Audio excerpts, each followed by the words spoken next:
We are back for the fifth season, fellas and lady. Salute everybody. Salute to the chat. I'm your host Armando Black. Welcome to the First and 10 Sports Show. This is season 5 for 20 East Media Sports. I have my two co-hosts here, D True, Sniper, and we have a new addition to the family, Miss You New. We're bringing in a moderator. And Hello. this season is going to be very interesting. We're going to start off with You New. Introduce yourself to everyone, and then we're going to go on into our talking points. Y'all know me. I'm you new. I'm their new moderator here. How's everybody doing in the chat? All right. Quick and simple.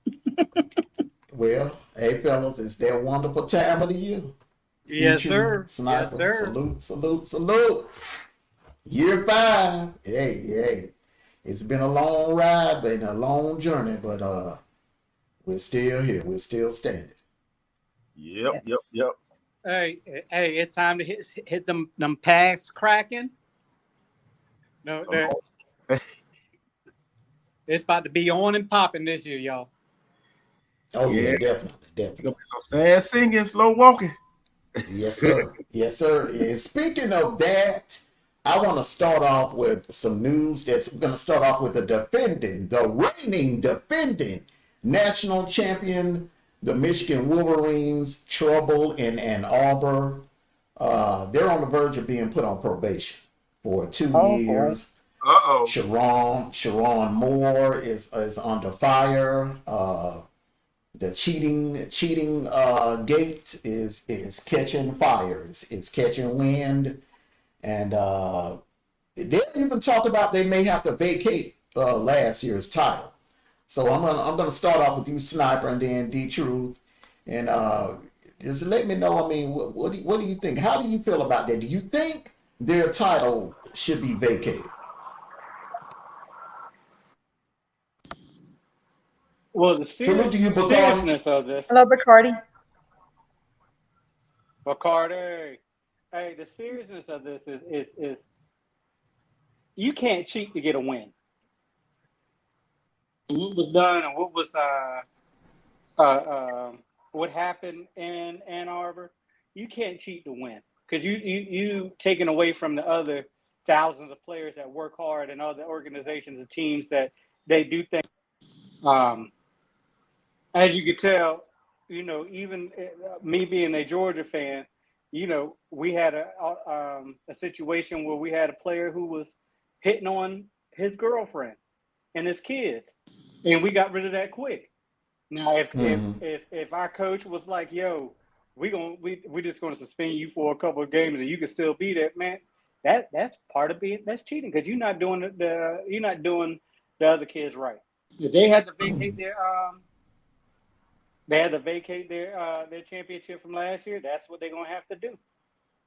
I don't see no problem with it. See, with me on that right there, if they had Reggie Bush vacate his Heisman Trophy, right, for selling something, whatever, they should have to vacate their doggone championship. That's how I see it. That's how I really see it. Hello, sis. Good afternoon together. Salute to you. Salute. Bacardi, go ahead. Respect. Because I'm like the rest. You take something away from a single player and you let a team keep their championship. That's not right. Both is wrong. Hey, you gotta do what you gotta do. I said they gotta vacate it. Yeah, and they should name Washington as national champion. Bottom line. Hey, just a, and I know we talk about football, but the American basketball team is 16 seconds away of winning the gold medal for the fifth time. USA, shout out to the USA. Salute to you, Sikkim. Salute to you. Hello. D-Truth on that note, man. I don't think now they played the game. Washington and Michigan, they played the game, and Washington lost. Okay, they lost the game on the field. I think it should just be vacated. Salute to you, common sense. I think it Hello, should just common be sense. vacated. I mean, you don't just give it. I mean, we can't go back to the 70s and the 60s where they were just giving away title.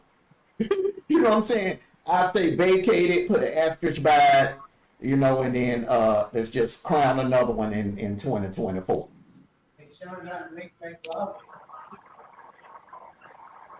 Yeah, I understand that. You sound a little distorted. Now, he probably away from the mic. He probably away from the mic.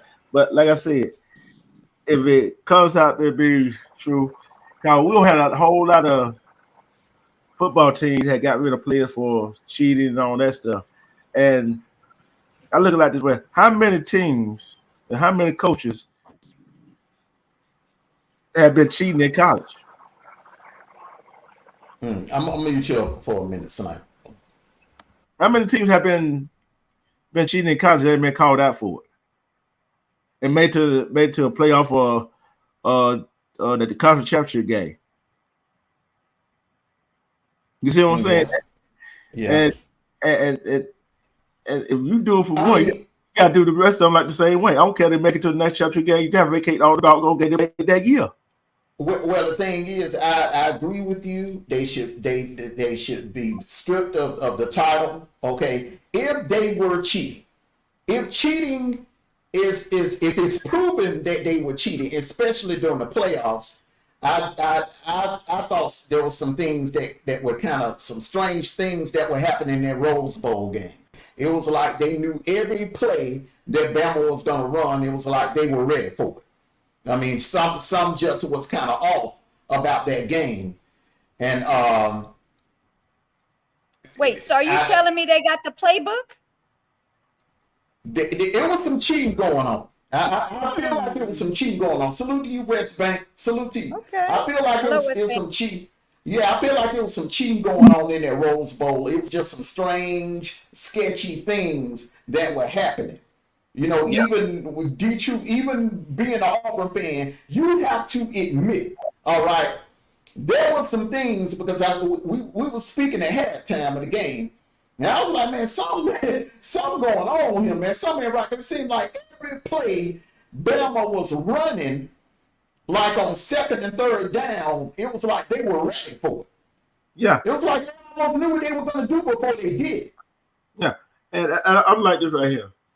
The bottom line is, if it proves they cheated, okay, strip them of the title. Allegedly. No, ain't no allegedly in sports right here. There ain't no allegedly. But now Go ahead. Go are ahead. we taking their taking them as cheating, or were they well prepared? Because you watch video and there's some teams and there's some players who do what they're going to do on certain plays, Yeah. certain downs. They know what they're going to do at certain times. So is it cheating? They have to have some very good evidence. They were caught on video. They were caught on video, Sniper, with the Minnesota game. They were caught on video with the Pitt State. Ohio State, there was speculations for the last 2 years that there was some cheating going on, some spying going on. And I mean, from my eye test, it just seems like when Bama on second and third down, it just seems like the Michigan linebackers, they knew what was coming before it even happened. Salute to you, Rocco. But I'm telling you this right here. I sat here and watched that game, right? I easily called what Bama finna run. It wasn't that hard. It wasn't hard to predict Alabama offense. You see what I'm saying? Let me ask you this right here. So if they knew that alleged they had evidence that they were that they were. Your mic going in and out. Uh, Your mic going in. oh, I'm on my headphones real quick. But I said that they knew that they were allegedly somewhat of the playbook or whatever have you. Is that the reason why Harbaugh got out of there so fast? That's sketchy too. That's sketchy too, because remember now, at first he was turning down coaching jobs in NFL. Yeah. And it seems like when the rumors came out, when like you had certain reporters coming out, they were talking about the Rose Bowl and how, like how sketchy some of the things, some strange things that were happening in that Rose Bowl. It was like he got on up out of Dodge. Because come on, man, San Diego was not his first choice. But San Diego was not his first choice. I have an opinion. I have an opinion. Mm-hmm. So do you think that they have either their playbook or did they like watch their plays, and because they keep doing the plays over and over, the same type of play, maybe that's why they're actually able to see, hey, I know they're going to run that play, so let's do this or let's catch that. You know what I mean? I know what you mean. And that's what D Troop is saying and Sniper is saying. And I would agree with you on that. If the Minnesota incident wouldn't have happened. And D Troop knows what I'm talking about. Because he did a show on it. You did a show on it that night the story broke. Yeah. You went live and did a show about it. But I'm going to say this right here. If you could show me any team, don't have nobody sitting in the stand. Wait, so you don't turn Jamaican with the team? But hold on. If you show me any team in the NFL, high school, college level, don't have nobody in the stand doing the same thing as that Michigan, they said Michigan did, I would call you a lie. It's illegal. I mean, I know it's illegal. I know it's illegal. I know it's illegal, but they do it. All right, but we don't. What we think and what we know is two different things. All right. Do I think? Hold on, slow down, brother. Do I think teams do it all the time? Hell yeah. But when you get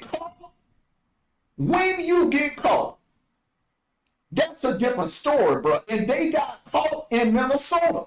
There was a coach seen, a Michigan scout seen videotaping a practice session. Now, exchanging tapes is one thing, but when you sending somebody on your staff to the other team to videotape a practice session, because you know and I know, when we're running plays in practice, we're not just running plays that's on that tape. We're also putting in some third down plays, some 2 minute, some 2 minute plays that ain't on that film. You understand what I'm saying? That's the advantage that the other team will have if they are filming your practice sessions, brother. But hold on. Go ahead. Which is not basically this filming. They're actually filming and taking pictures of the signs that is called to get those plays. Thank you. So because they at first they went to hand and arm signal, then they had the signs out there with with different pictures and stuff there. But what's going to eliminate that now is that they're doing it a professional way now. They actually speaking to the quarterback through the headset now. Mm-hmm. But if you get caught cheating, you need to go ahead and admit to it. But this is a problem that I have with this cheating scandal stuff, is that the new coach now is about to be or could be fired over this, when it was Harbaugh who actually was the head coach at the time that did it. He was back in that time when when this first started, correct? Or when it was announced that they were cheating. where you know they clean house, bro. They're not just gonna. Or Harbaugh, he jumped ship. Okay, so when you have that type of, put it like this, man, that entire season is tainted now. So what you want to do now as the president and the athletic director, you want to clean house. You got to clean house. But it's Anything gonna that's set. in, go ahead, man. Go ahead. Oh yeah, I'm sorry, but anything when you clean house, now you gonna say. I understand what you're saying about cleaning house, and as a president or athletic director, that would be the first thing on my mind too. But then is that going to set my whole? It's gonna, yes. It's gonna set your set. whole program It's back. gonna, yes. But unfortunately, brother, the integrity of your brand is more Yeah. important. You got to go through what, unfortunately, you got to go through what Miami went through. You got to go through what Florida went through in the 80s. You got to go through what Bama went through in the early 2000s. You got to go through what Nebraska went through when Tom Osborne left. Okay, it's just you look, your brand. Look, championships, titles, wins, that don't trump the integrity of your brand. Because let's just say, okay, you got an attitude of win at all costs now. All right, it's Yeah. all good and fine. You win national titles now, but 3-4 years from now, all right, when you go to recruit and you go up in these homes, who do you got to sell yourself to? You got to sell yourself to these parents. It's these parents. And think about it now, these same parents who mute up for a quick second, because you got a lot of noise going on. These same parents, you that's watching now and watching, all of these stories about, okay, you got scandals and cheating and everything. Guess what? And their kid is in the 9th grade. Guess what? 3 years from now, when their kid becomes a senior, they're going to remember that.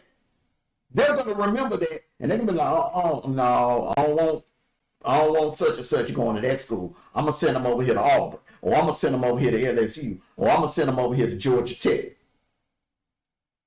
You know what I'm saying? When you take that brand, them titles ain't doing you no good. Look, that's just like those 5 national titles that Miami won during the 80s. It ain't doing them no good now. It ain't doing them no good because they tainted the brand with all that efforting that they were doing back in the 80s and the early 90s. It tainted the brand. And their reputation is going to follow them, for a while.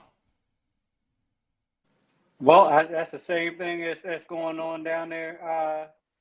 The second school that got subpoenaed or sanctioned was Kentucky.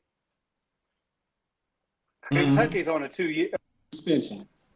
Now, should we put these kids? Should we put these kids on suspension that come there to play football, get education in football? Majority of the time, you could say it's just play football. What is a different way we can hurt this organization without ruining the kids?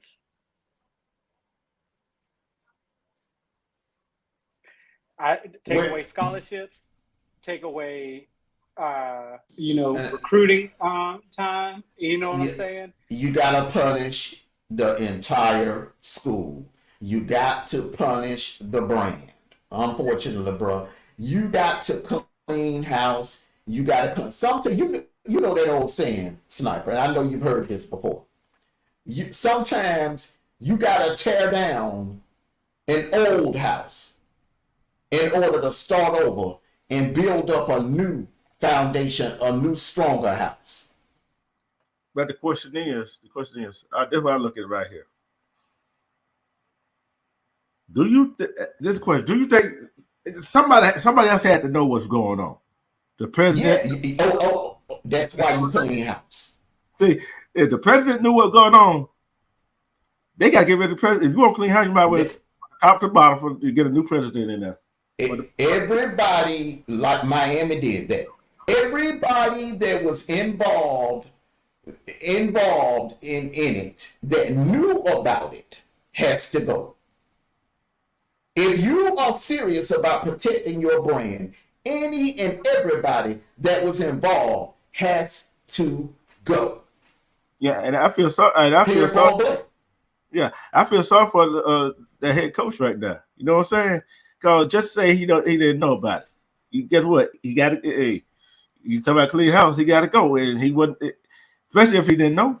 You see what I'm saying? It's Well, like, well, Well, I yeah, I evidently he look at knew it his name differently keep when it being comes, brought up, brother. The name yeah, keep being brought but up. I look at it differently because it's not it's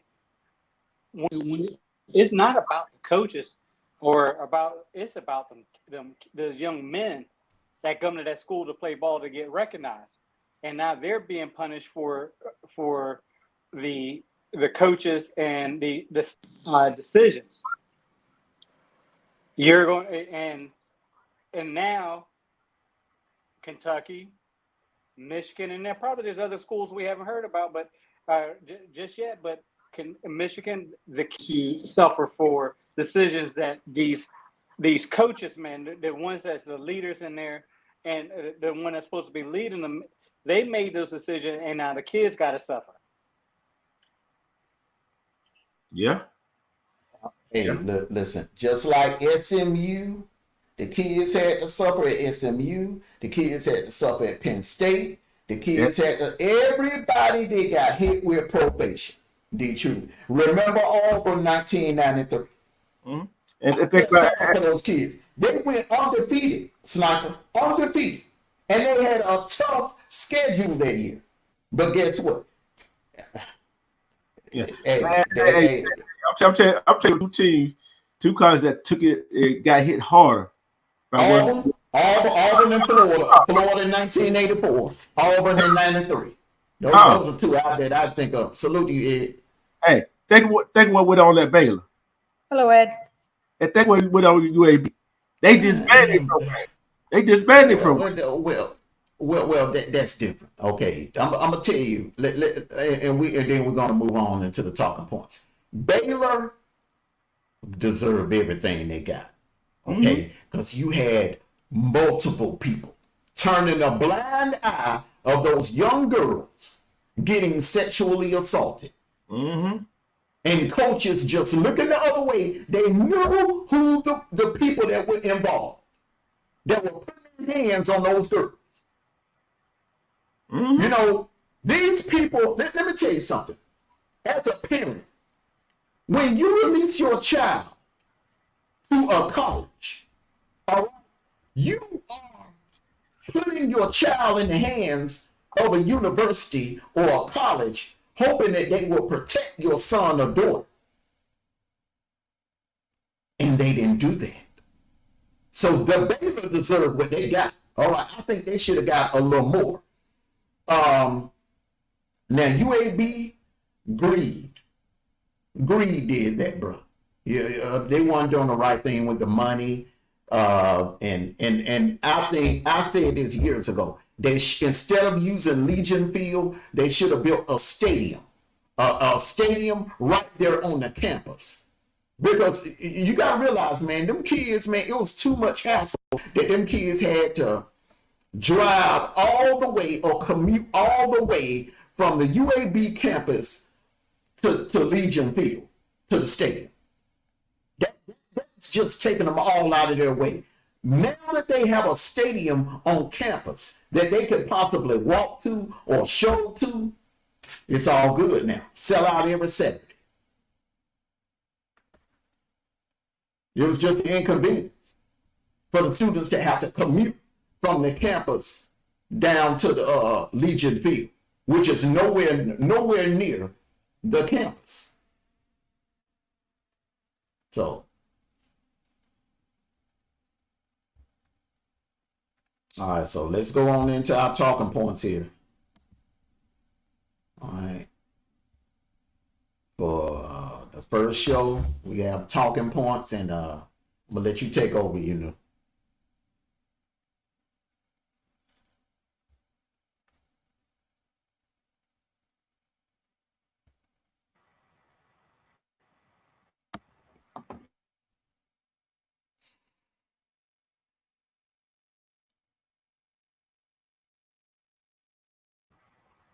Sometimes, come on now, salute to you.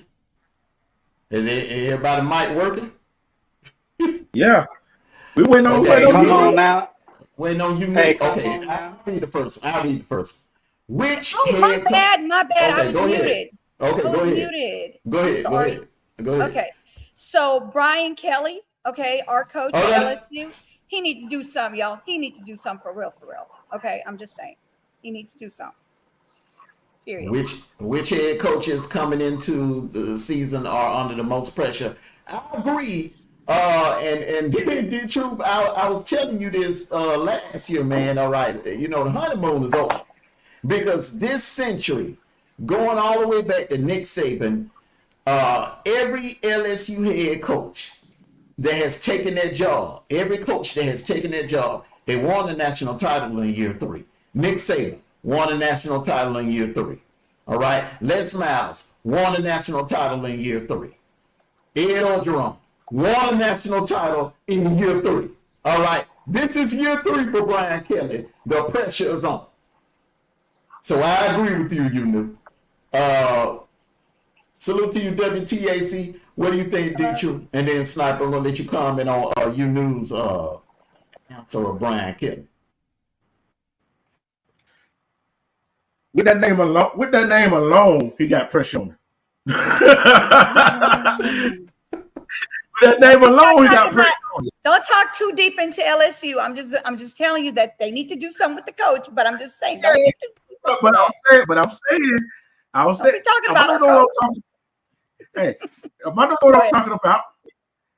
That name Well, alone. look, you can't bring in baggage from other places. Okay, what happened at Right. Notre Dame, and I'll tell you this about Notre Dame. All right, the man had Notre Dame in the playoffs 2 times. All right, he took them to a BCS title game 1 time. All right, he's done a hell of a lot more than other coaches at these other institutions. All right, Mike Gundy, okay, Todd Willingham. You know, he's done a lot more than a lot of other coaches. All right, so, but he's at LSU. And unfortunately, his predecessors, they set the bar very, very high. Orgeron did it in year 3. Les Miles did it in year 3. And Nick Saban, the GOAT, Nick Saban did it in year 3. This is LSU. You got all the money, all the resources. You got the entire state of Louisiana all to yourself. And think about this though. In the SEC, the pressure's always on, no matter what school you get. So Brian Kelly, and what the other Kelly? Hey, the kids to them other Kellys that coaching too. Mm-hmm. Hey, I was saying, look at the name, the pressure's on him. Not just because he came from Notre Dame, what he did in Notre Dame, not because he at LSU, it was because of his last name alone and put pressure on him. Sniper. What do you think about Brian Kelly? Then I'm gonna give my. I got multiple answers. So is it my turn? Yeah, you said her answer. She gave her answers. Brian Kelly. What do you think about Brian Kelly? I mean, all his predecessors done it in year 3. What do you think? Salute to you, King. Hello, King. I think that Brian Kelly gonna be all right. He he came up with some. He had good competition throughout the year, so he's still trying to figure it out. I don't think he's going to be that much under that much pressure like the 2 that I have. That's going to be under the most pressure. My 2 is going to be Lincoln Riley and Deion Sanders.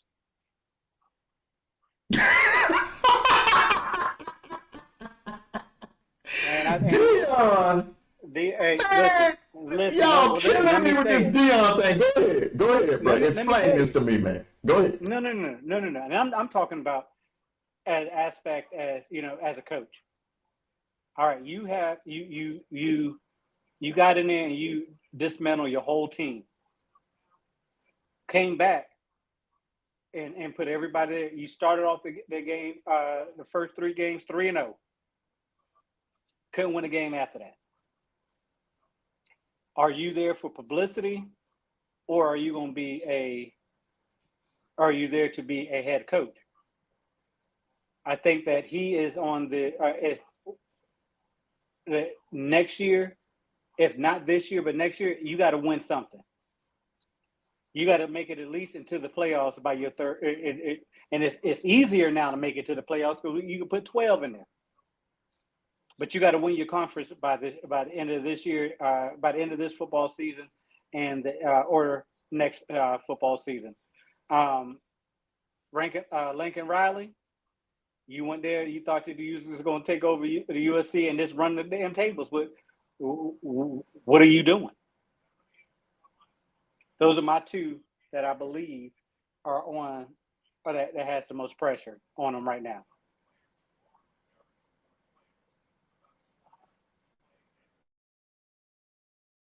Did you?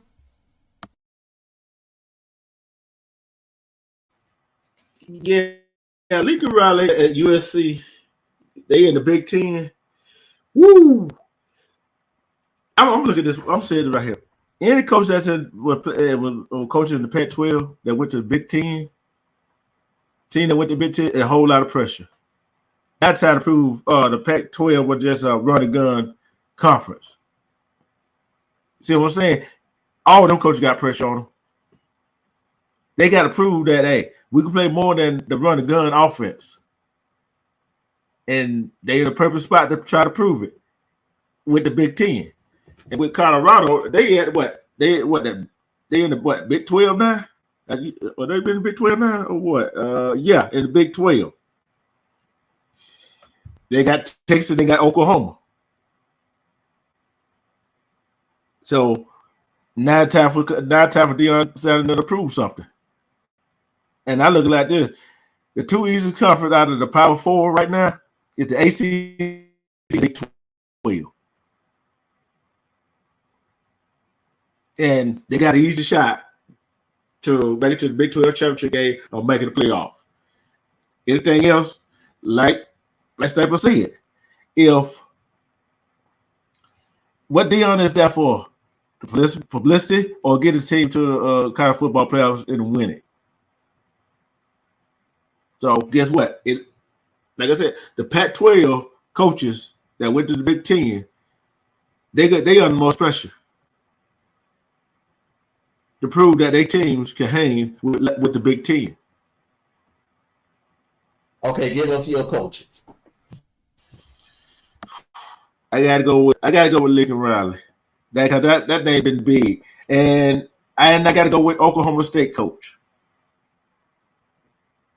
He been there knocking on the door. Can he get it done? And how long Oklahoma State gonna hang with it? How long till they get rid of it? Hey, D-Truth, I'm going to correct you real quick. Colorado is in the Big 12. Then what I just said, I said Big 12. I came back and said Big 12. Okay, gotcha. Just want to make sure we straight. Yeah. And think about it.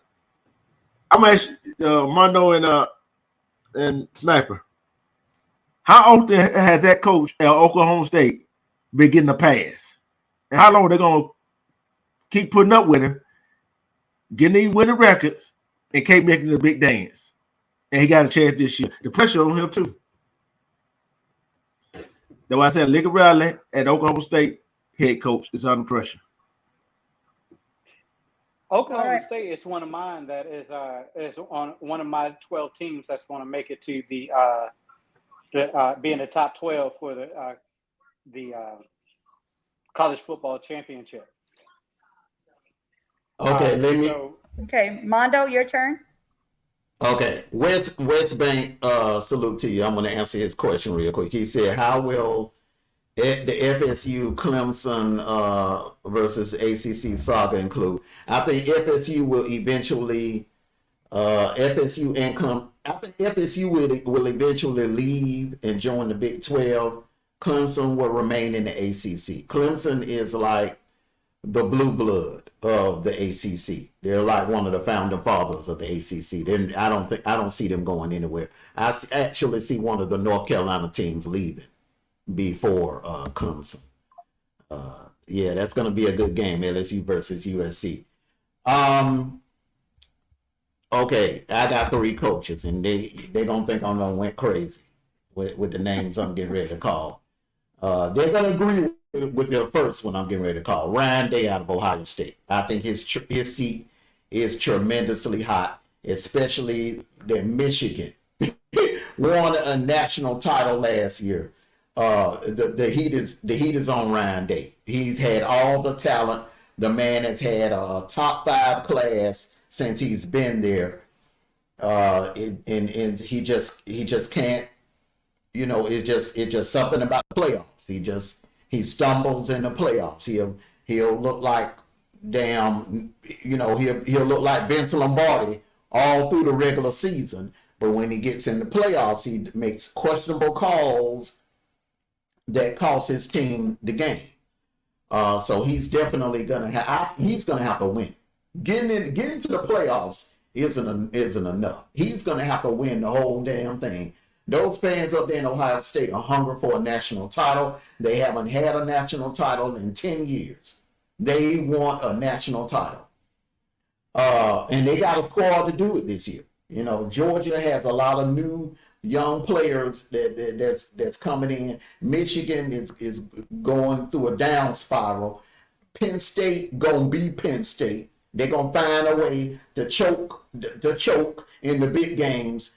I think the only threat this year in the Big Ten will be Oregon for Ryan Day. So other than that, he has no excuse. He should get out of there. I'm picking them actually to go 12-0 in the regular season. I don't see them losing a game.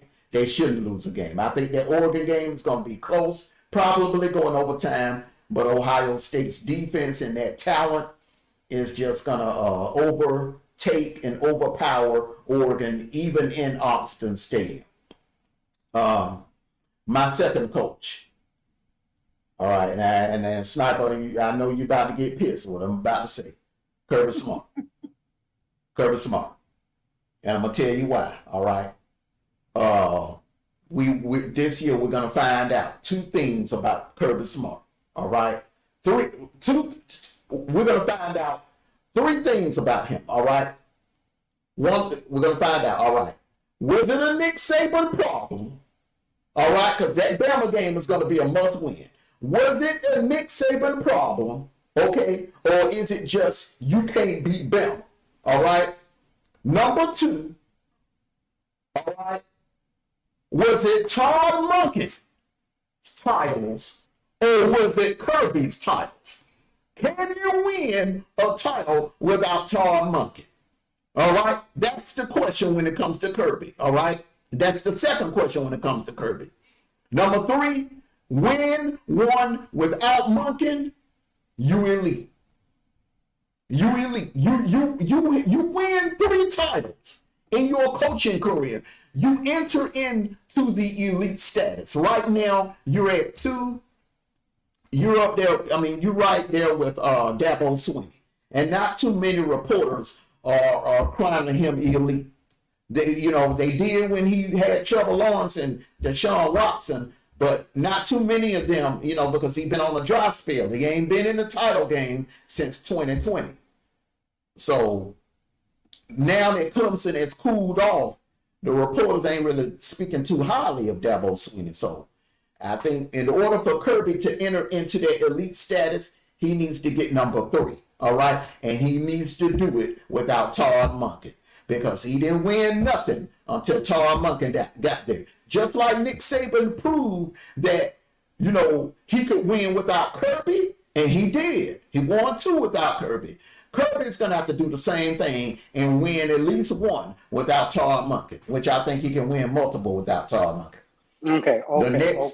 Slow down. The third, he has one more. He has one more. And somebody up here about to really get pissed. The third one is Hugh Freeze. And I'm going to tell you why. Stay muted up. Don't get excited. I'm going to tell you why. Not only is his situation is kind of similar to Brian Kelly. All right. But see, Brian Kelly, he got You know, you going back to 2000 with Brian Kelly. All right, man. Hugh Freeze. You go back 50 years. The last 50 years of Auburn football, the coaches, after coaches have at least went to a national title or came close. Pat Dye, Terry Bowden, Tommy Tuberville. Tom Tuberville got screwed out of one, in my opinion.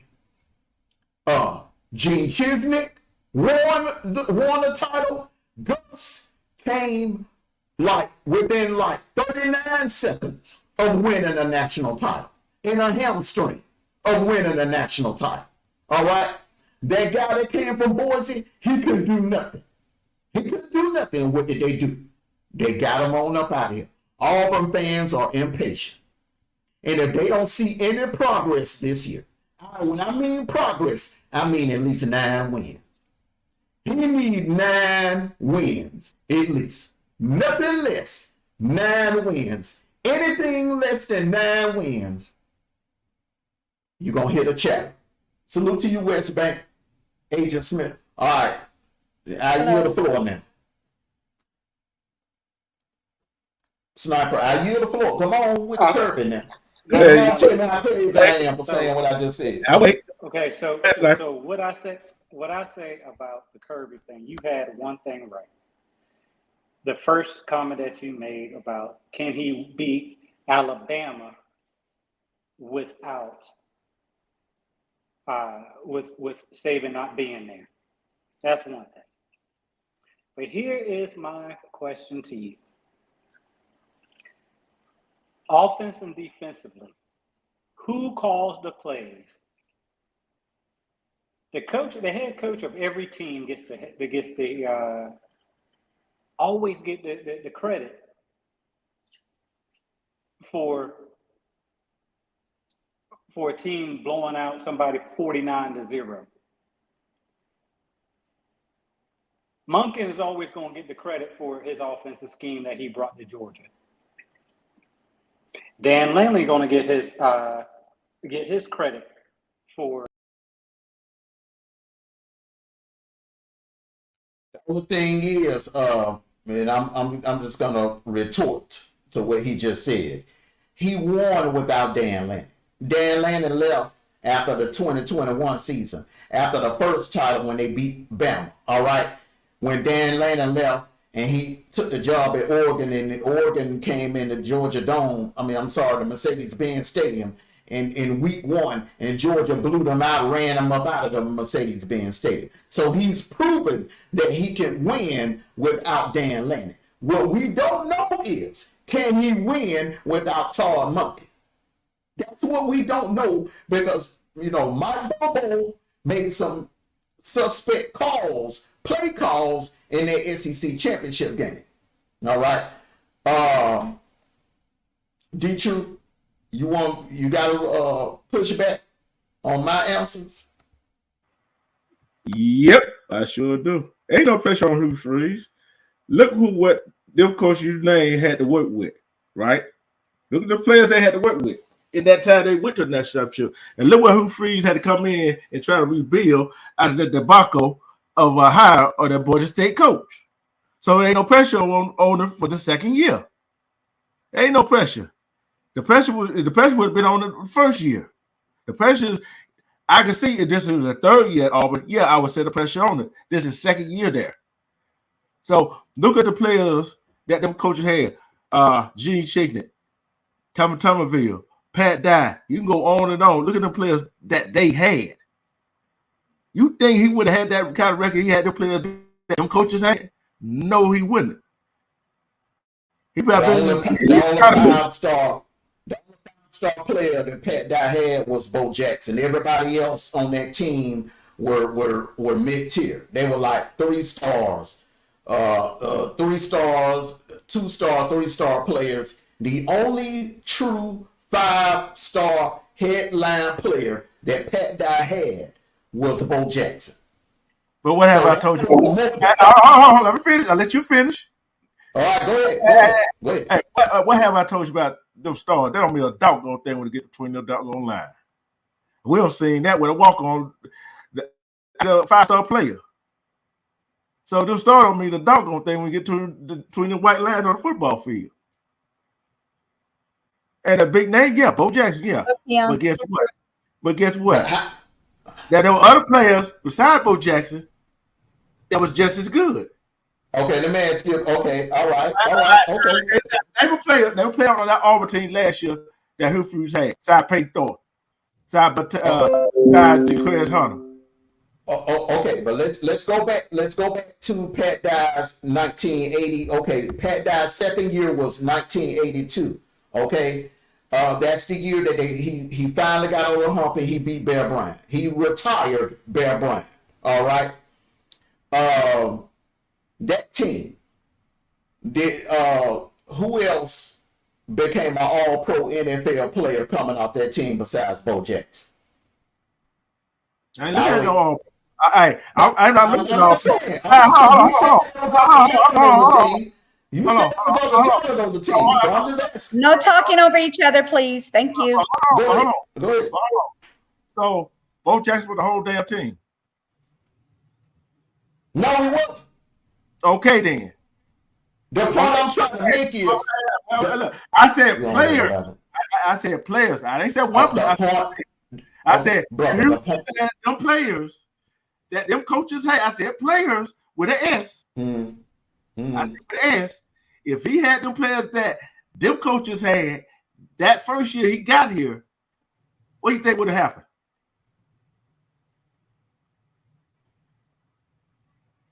it's all in the. I think Pat Dye's a better developer than Hugh Freeze. Right now. Now, I will say this. Hugh Freeze is a better recruiter. Y'all getting the 5 stars now. Y'all are getting the 4 or 5 stars. So your point is valid right now as we speak. But you're going to see this year that y'all have beefed up that team this year. Y'all got some dudes on their team now. Y'all ain't got no Bo Jackson. You ain't got no Bo Jackson. But you got way more talent. Way more talent on that team than that damn 82 team had. If you minus Bo Jackson, bro, that was mid-tier, maybe average or below average team. But they still managed to win 9 games. But I still like that. But Ryan, they got more pressure than Hugh Freeze do. Of course. Hell yeah. I'm surprised neither one of y'all called his name. Ryan Day is the hottest. I'm gonna tell you why. Oh, wait, can y'all hear me? Yeah. Yes. Hey, I think Ryan Day is the second person on the team, and I just thought about it. That brother from Penn State, I think he's. I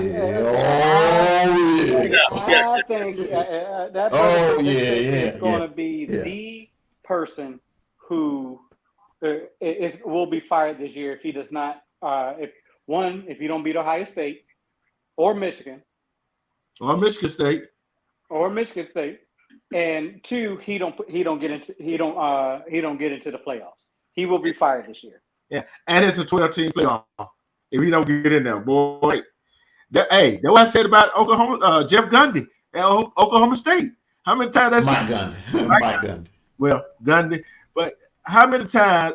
How long they gonna keep getting there and doing good and not getting nowhere? How long they gonna put up with that? Let me explain something to you about Mike Gundy.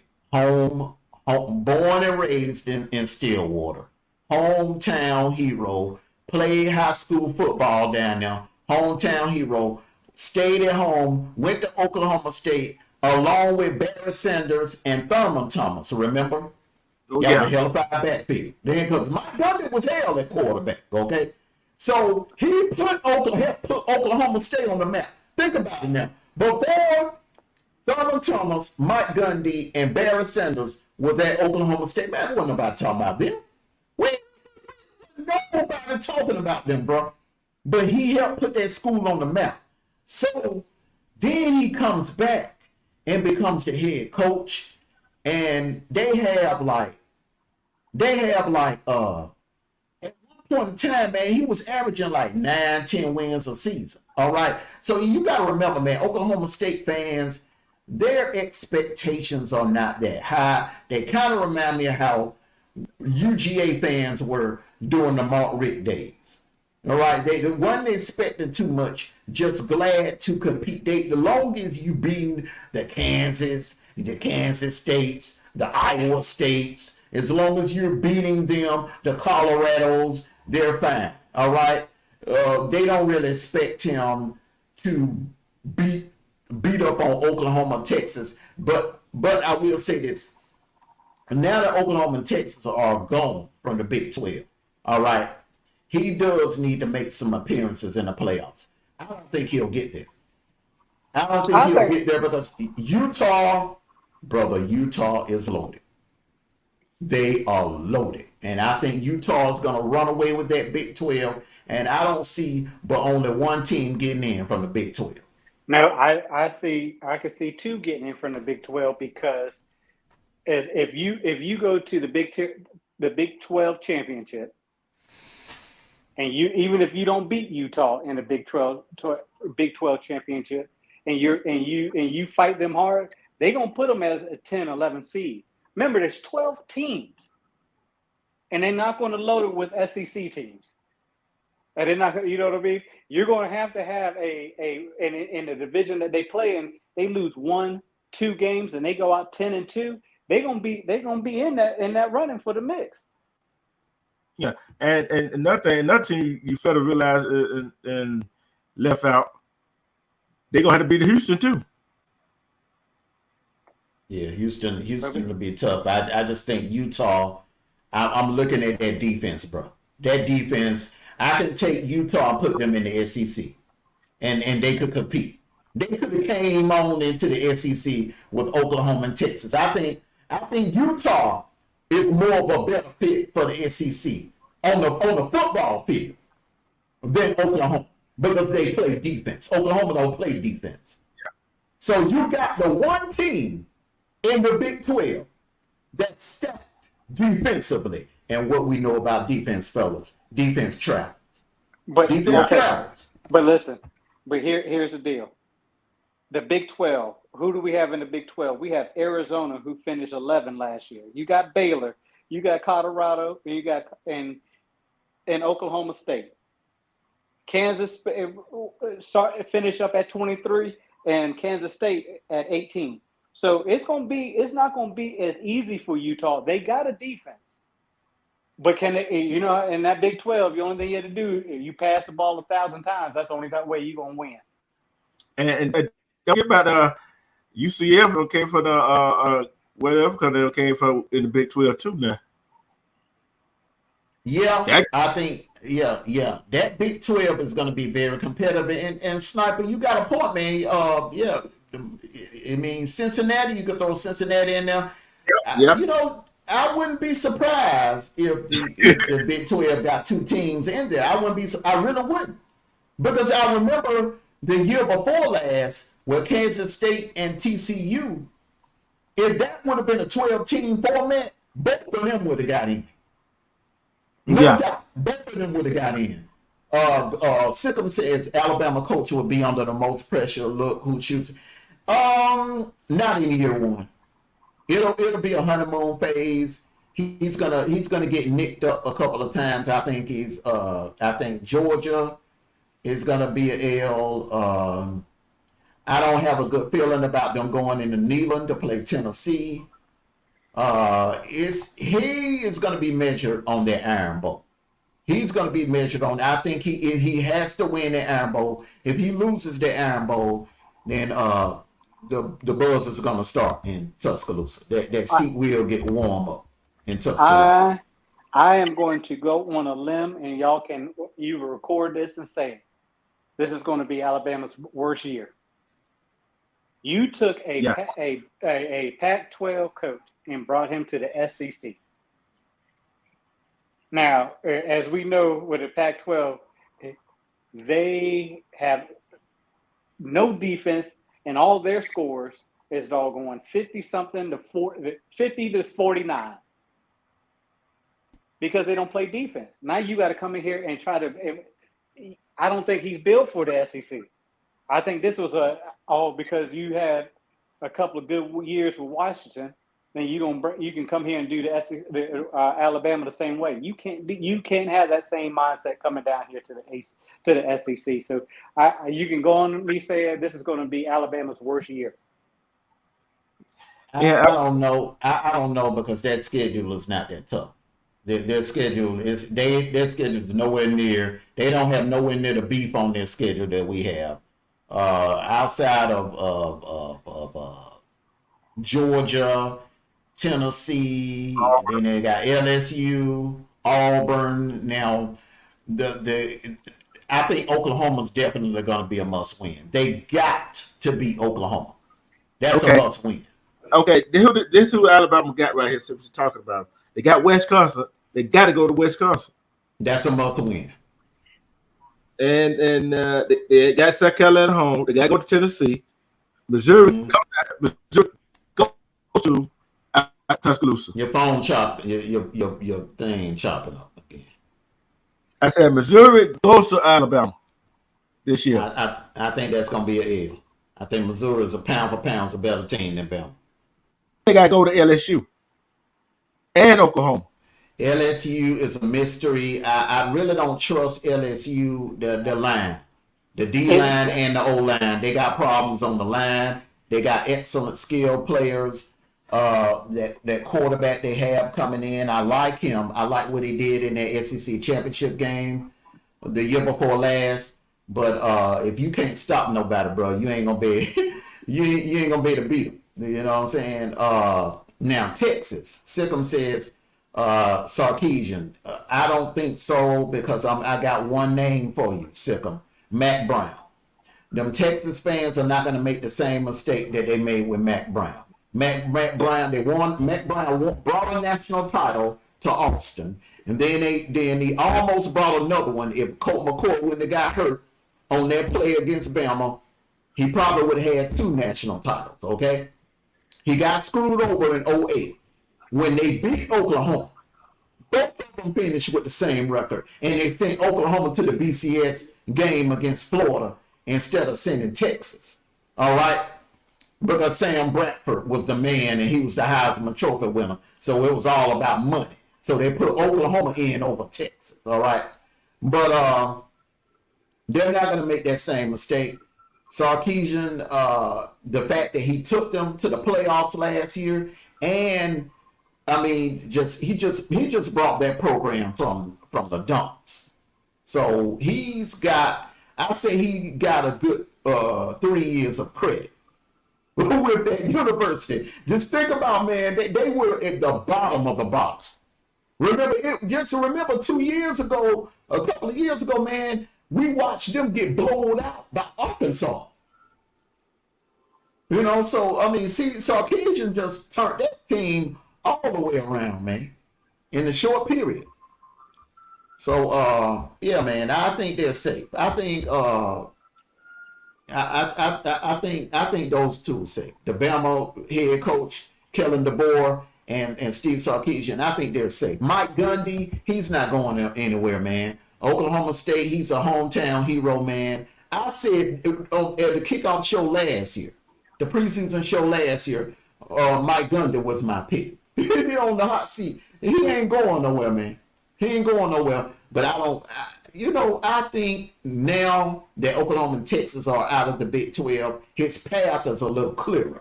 But watch out for Dion. Watch out for prime time. Man. Watch out for prime time, bro. Don't sleep on prime time. No. Don't sleep on the one thing we know about prime for the last 40-some years, bro. Everywhere brother has went, he has done what? Win.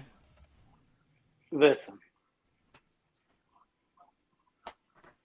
No, I'm not. Hey, listen. I am not a believer of prime time. All Hey, listen. I Love him hear as you. first of all, I one of my favorite players, the top 10 players, is prime time. Okay, but him as a coach, and again, it could be if he got the right coaching staff surrounding him, then that would be one thing. You got to I mean, you just fired your defensive coach this year. You supposed to be, and you're a defensive back. You're a defensive back, and your players will get blown out. Oregon exposed y'all. Oregon exposed y'all. What the coach said, we're not here for clicks and views. We're here for wins. Dan, that's what Dan Landy said last year, didn't he? We're not here for clicks and views. We're here for wins. Yeah. So I'm still not. I'm not. You know what? Yeah. You went to Jackson Jackson State, and you turned that program around. But this is a different beast when you're in the Power Five. And you could talk yourself to, well, you can't talk yourself to a win. You can't talk to yourself in a win at all. You got to you put the right players, the right staff and coach around you, and make it happen. As of today, I am still not a believer in him being the head coach of Colorado. I think he's under pressure. Yeah, I'm saying about the board at Alabama. He got to be Auburn he got to beat Auburn at home this year. He got to, because if we don't, the pressure's gonna be really on him next year. Next question we have. Go ahead, Unu. All right. Could we see an all big? Nope, I'm on the wrong one. Sorry. No, I am on the right one. Okay. Could we see an all big 10 versus SEC semifinal CFP matchup under the new CFP format? No. Okay, that's yours. That's what you say? I'm saying no. I think that, and the reason why I say that is, we as much as everybody's not counting the ACC in, ACC still got quality teams that can push it. You still got the Clemsons, you got the Florida States, you even got Louisville that can push to make the semifinals. But I think it's going to be a great mixture. I think it's going to be, I think the SEC or the ACC is going to have more teams in the playoffs than any other of the Power Fives. But to have the Big Ten and SEC semifinals, no, I think it's going to be a great mixture. Okay. D-Truth, what do you think? I would cover it anyway. I'm covering you. You had to call. I'm covering that anyway. Well, I tell you right here. I don't see it. Because you got to look at Notre Dame, right? They really don't have to join a conference to get in the playoff. And everybody see like Notre Dame is not in the picture right now. And think about some of these teams that in these other conferences that could potentially make the playoffs. And getting in the playoff, we know what teams that gets in the playoff that doesn't have anything to lose. And nobody expecting that from. So this 12-team playoff format, it'll be some unusual stuff happening in the playoff. So I say no. Really? Everything the both of you have just said up here is wishful thinking. All right. First of all, the ACC champion will not get past the quarterfinal. I'm making that prediction right now. The Big 12 champion will not get past the quarterfinal. With the first round, they will be one and done. The Big 12 champion would be one and done. The ACC champion would be one and done. Okay, they'll be one and done in the quarterfinals. All right. Everything y'all just said, bro. It sounds good. It sounds good. But in real life, Oregon is now in the Big Ten. Now, let's just say Michigan will be on the downslide this year. Let's just say Oregon can make some noise in the playoffs. And I think they'll get in there. They got the defense. They got the Gabriel kid at quarterback. They'll get in. They make some noise. Let's just say you don't see a scenario where you have an Oregon, Ohio State, Georgia, and maybe a Alabama or Texas or Missouri to go along with it. You don't see a scenario. Think about it now. I don't see it. The strongest, most stacked, most talented teams are in the Big Ten, and I can definitely see a scenario where 2 Big Ten teams and 2 SEC teams ending up in the semifinals. No, don't see it. Okay. Because one thing you just said earlier. Don't forget about Utah. Utah can match up with any big team. I think Utah can run. I think Utah will run the table in the Big 12. But if you put Utah on the field, I say you put Utah on the field with Missouri. Missouri will beat them by 2 touchdowns. In my opinion, you put Utah on the field with Ole Miss will beat them by 2 touchdowns. You put Utah on the field with Oregon will beat them. You put them on the field with Ohio State. I can name 3 teams out of the Big Ten and maybe 4 to 5 teams out of the SEC that are better than Utah. But you fail to realize. What they fail to realize that if they don't have a major injury going into the playoffs, that's the key. You got to stay healthy through the football season and through the playoffs. And these teams, SEC teams and Big Ten teams, D2, are the deepest, talent-wise. They recruit heavy. They recruit 4 and 5 stars, loaded. They're loaded up and down their roster. Where Utah is more thin. When it comes down to attrition, those teams like Utah and TCU, that's why TCU got their butts handed to them by Georgia in that championship game. Because they lost that running back, they weren't the same. Same thing with Washington last year. When that running back went down, they were not the same. They were not the same, bro. But you still can't catch no other team out because I'm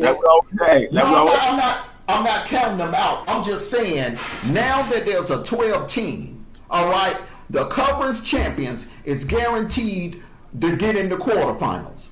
I think the buck will stop in the quarterfinal. Because what's going to happen is Florida State or Clemson, whoever the ACC champion, is going to end up being matched up against maybe an Ole Miss or Auburn. You know what I'm just saying? You know? And they're going to end up getting put out in the first round. I mean, in the quarterfinal. You got too much hope on this Big Ten, but I said there's other teams that and again in my semifinals, my Final Four program, I think it's going to Utah has the possibility of making it that far and making it into the semifinals.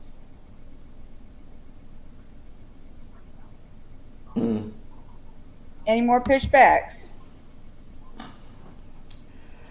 All right.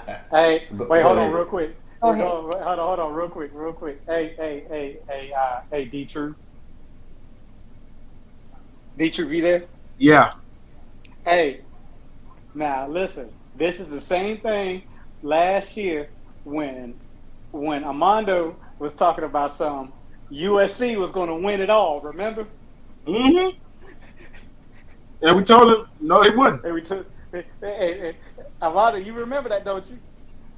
But I kept telling you. Well, I kept telling you. no, I didn't pick them to win at all. I picked them to get to the championship game against Georgia. I picked USC and Georgia in the championship game. But see, the thing is, what I found, what I was overlooking is that Lincoln Riley can get talent there. Look, you can have 5-star groceries, but if you don't have a 5-star chef to cook a 5-star meal, it ain't gonna work. He's not an elite head coach. He can pull elite talent to your school, but he cannot coach them up and win a title. He can't. He don't have that in him. Bacardi, Lincoln is that Riley an does not invite? have it. Bacardi, is that an invite? He said he's throwing a party. Go ahead. Hey, I'm just saying. I think I'm looking at the Big Ten. I'm looking at firepower. I'm looking at Ohio State, Oregon. All right. Don't forget. Don't sleep on Iowa. If they can ever figure it out on offense, get a decent offense to go along with that juggernaut of a defense. It's a wrap.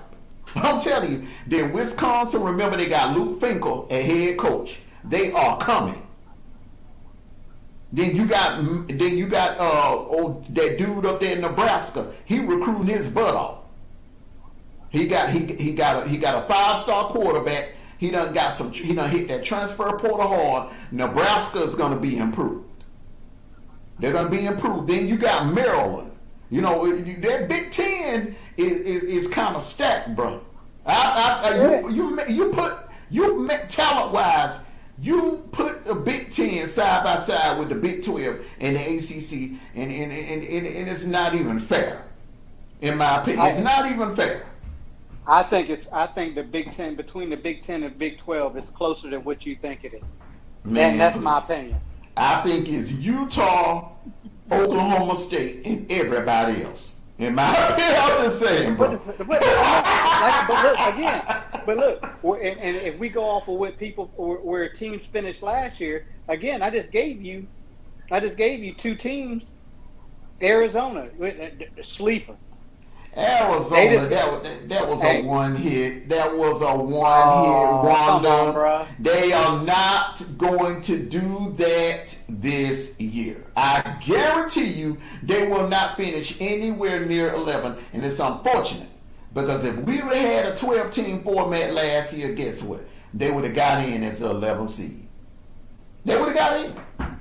Okay, y'all record that because when I come back next year, when we come back towards the end of the season, I said, "Hey, look at Arizona. They right there."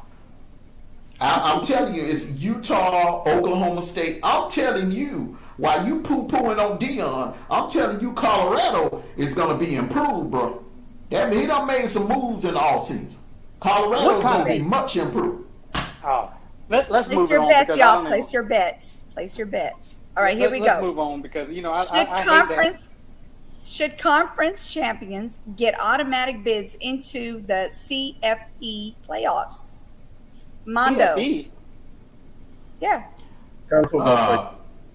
No, I don't think so. I really don't. I think they need to take that crap out because all the conferences are not equal.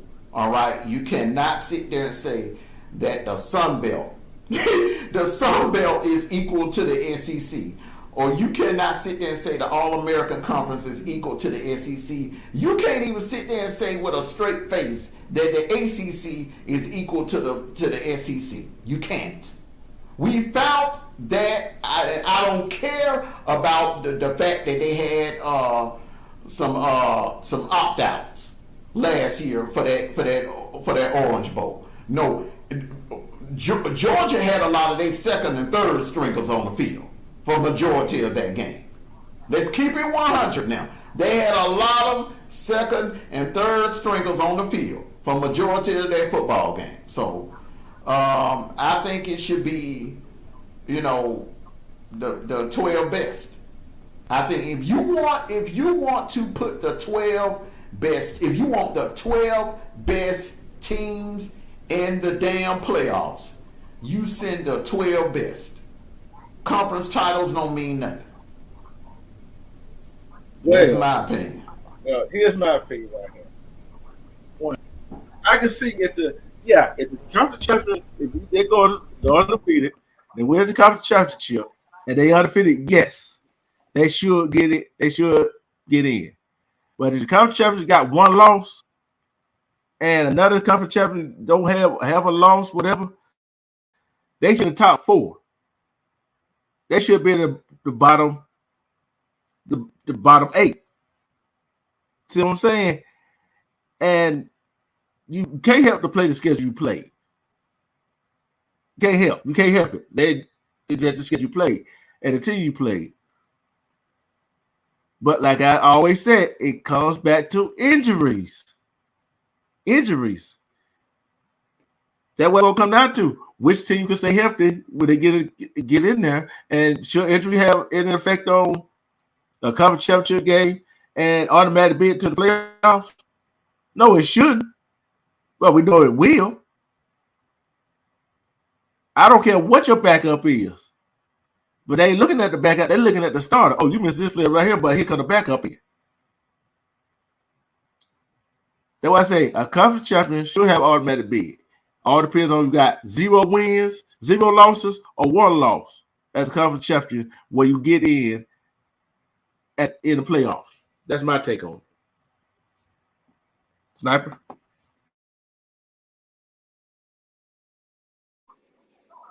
So Sniper. I'm coming. I just had to take myself off mute. Good gracious. Oh, feisty stuff. So in my opinion, I believe that if you win your conference, you should get into the automatic bids into the college playoffs.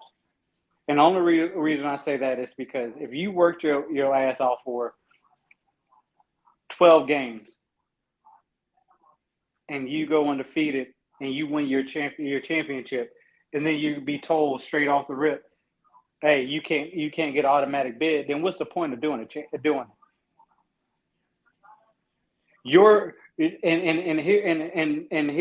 the deal. As we have seen before in these playoffs, we can say, oh, we put the best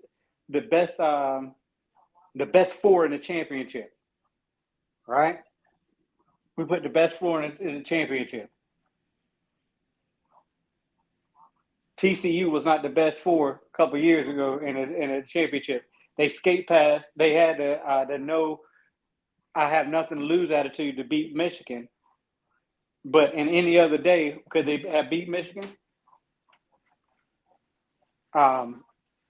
Years ago when Alabama played Washington for the national championship, it was a disaster. Georgia playing TCU in the national championship, it's a disaster. So it has to be some type of guidelines to say who is the best 12 team. We all know that the South has the best football teams ever, right? You know, the West Coast, they might have, a team here and there to win a championship, whatever have you. But how long ago has that been since the West Coast won a championship? But at the end of the day, if you win your conference, hey, it's the name of the game.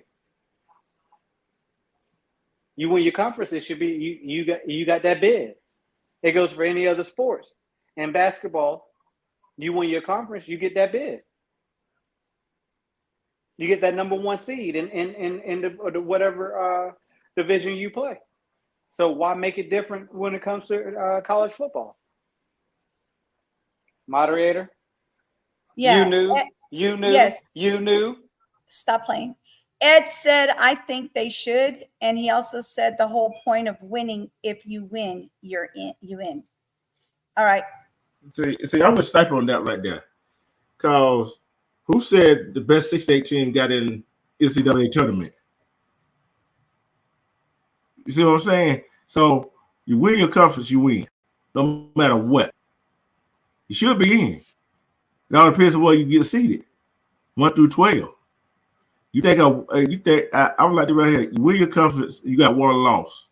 Do I think you should be seated at one of the top 4? No, I don't. Especially if the other 4 teams that got win the conference don't have 0 losses and win the conference championship, they got 0 losses. I don't think it should be put in the top 4.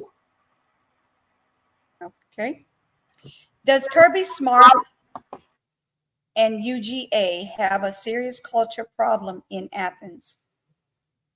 What do you think, Armando? How you keep going back to Armando? He had the last question first. D-Truth. Yeah. Hey, you Go big ahead. baby. Hey, go ahead, Sniper. Go ahead, Sniper. Go ahead, D-Truth. Go Go ahead, ahead, Sniper. D-Truth. I said D-Truth. I said Sniper. Okay, fine. Since I went first. Sniper went first. Either me or Mondo. Okay, all right. Well, then not you then. Sniper, go ahead. Okay. Do I think I have the cultural problem? No, I don't think there's a cultural problem. I think it's individuals that are making wrong decisions. You can teach all day long how to be responsible. It's just like parenting. Yeah, my parents could tell me every day, all day, don't do this, don't do this, don't touch it because it's hot. But at the end of the day, I made that decision to the decisions I made that got me into some type of trouble. We have the rah-rah who just got pushed from got kicked out of school because of his actions of hitting his girlfriend and a baby. Is that a cultural thing, or is that an individual thing? Individual thing. Okay. Thank you for agreeing with me. You got these kids who are constantly getting speeding tickets. And if anybody, and here's the funny part, is that anybody who ever drove to Athens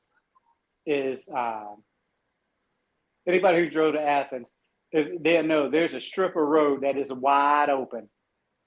And not only do the athletes do it, but their fans do it too, because I know I've done it a couple of times. I hit that 100 speed limit, and like, get it. But it's not a culture thing. It's individuals that's making decisions on their own. That's bringing a black eye towards the blink to the university. Now, and here's the deal. And this is something that I've always argued.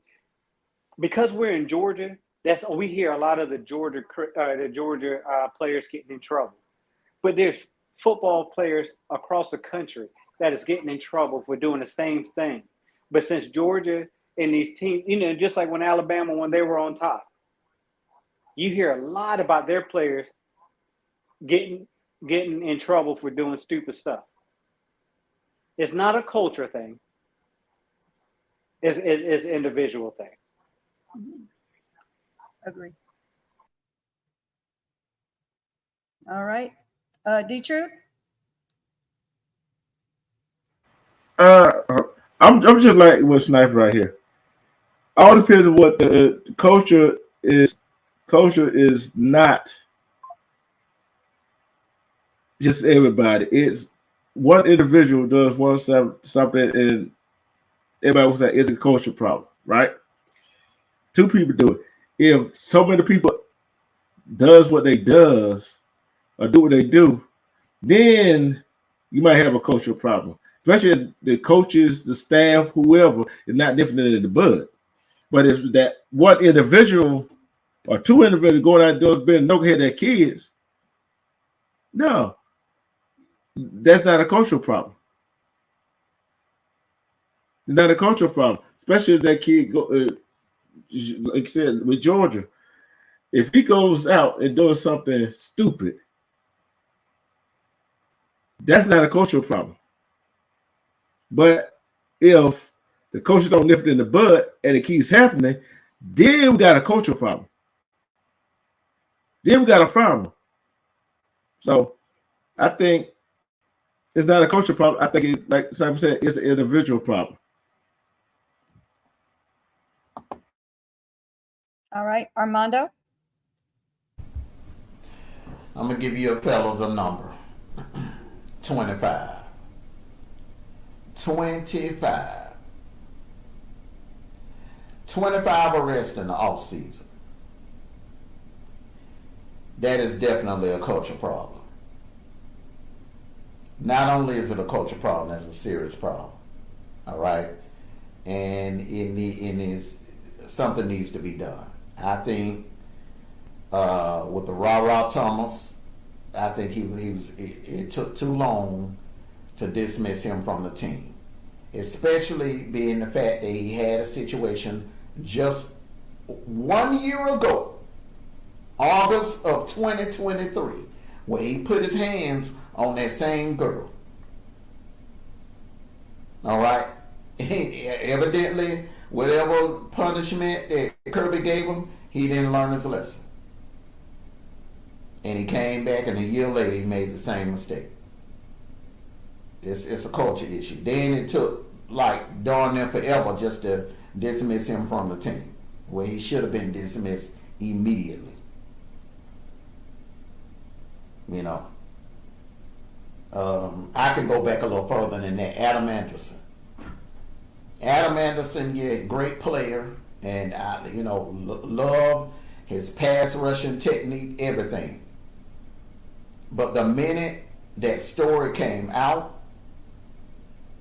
he should have been dismissed from the team. Like I said, titles, I'm all in favor of winning championships and titles. But the one thing you don't want to ever do is you don't want to tank the brand. You do not want to tank the brand. You don't. Because when you do that, then you are really hurting your chances in the future of winning more national titles. You're going to become Miami and Florida. Florida fans are still reminiscing about 06 and 08. They were winning titles. They were winning championships. They were winning SEC titles, but the culture was jacked up down there because Urban Meyer didn't give a damn. He had that win at all cost attitude. And in the long run, that can hurt your brand. So yes, they have a culture issue. I think while it's in the early stages, he need to fix it. I will start by benching a couple of those players. ETN, I would bench him in the Clemson game. Now I would bench the offensive players in the Clemson game, and then come back in week 2, and I will bench the defensive players. You got to hold these kids accountable. You have to. Because when they get out here in the real world, they're definitely going to be held accountable. Go ahead. So you're saying that it's a culture problem because of individual. What can the school do? Take away their cars? Tell them they can't drive anymore? 25 arrests. If you are, I'm gonna say this. I wasn't. Hold on. You gonna let me go ahead? I thought you were done. Y'all be pausing. I'll be thinking y'all. No, I'll be breathing. I mean, we can breathe. Golly, between you and this, you knew. I don't know what I'm gonna do with y'all. Anyway, I didn't do anything. I'll put me in the middle of it.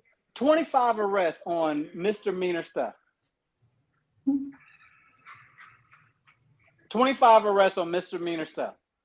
Let's say 25. One is considered as a felony. Yes, and yes, Ra Thomas. But those other 25 speeding. There's no drug related, nothing drug related, nothing alcohol related. They're just speeding. Trevor Etienne was alcohol related. Smile Mundins were alcohol related.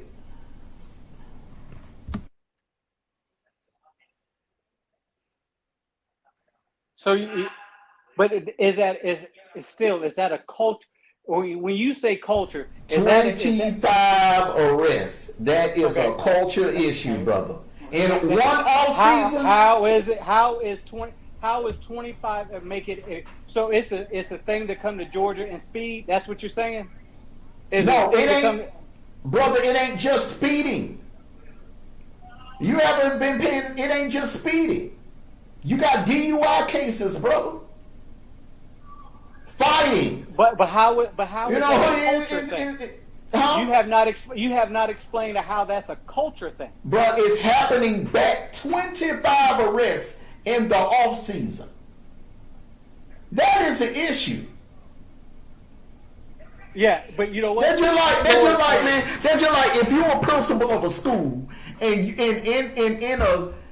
we're talking about off season now. I'm gonna give you an example. You're a principal of a school, and in a 6 months period, you done had 25 incidents to happen in your school. What you think people gonna say? What you think the media gonna say? There's a culture issue going on in your school. No, that's what they're going to say.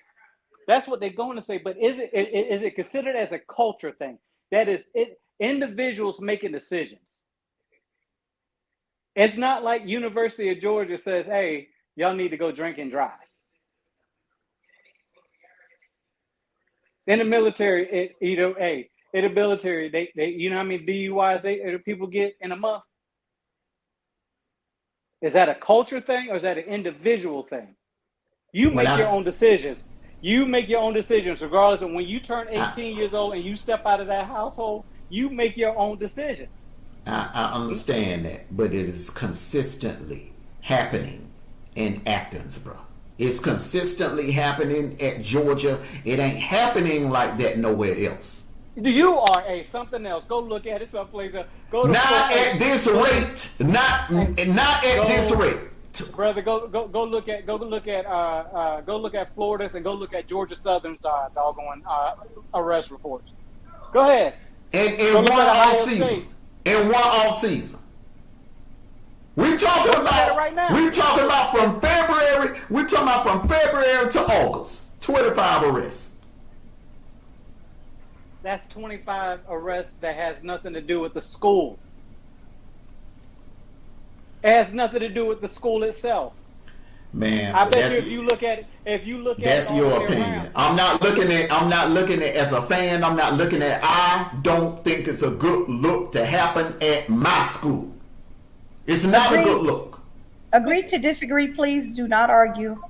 Because you gotta remember, you gotta remember, brother, at the end of the day, you gonna have to, when these kids graduate, they may give you a ring or two, but when they gone, you gotta recruit some more kids.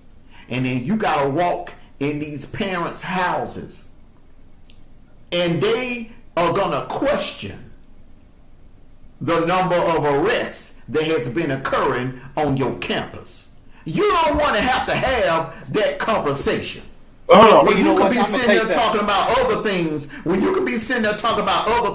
curriculum and furthering these kids' education, you don't want to have to waste your time in a kid's parents' living room explaining about some arrests.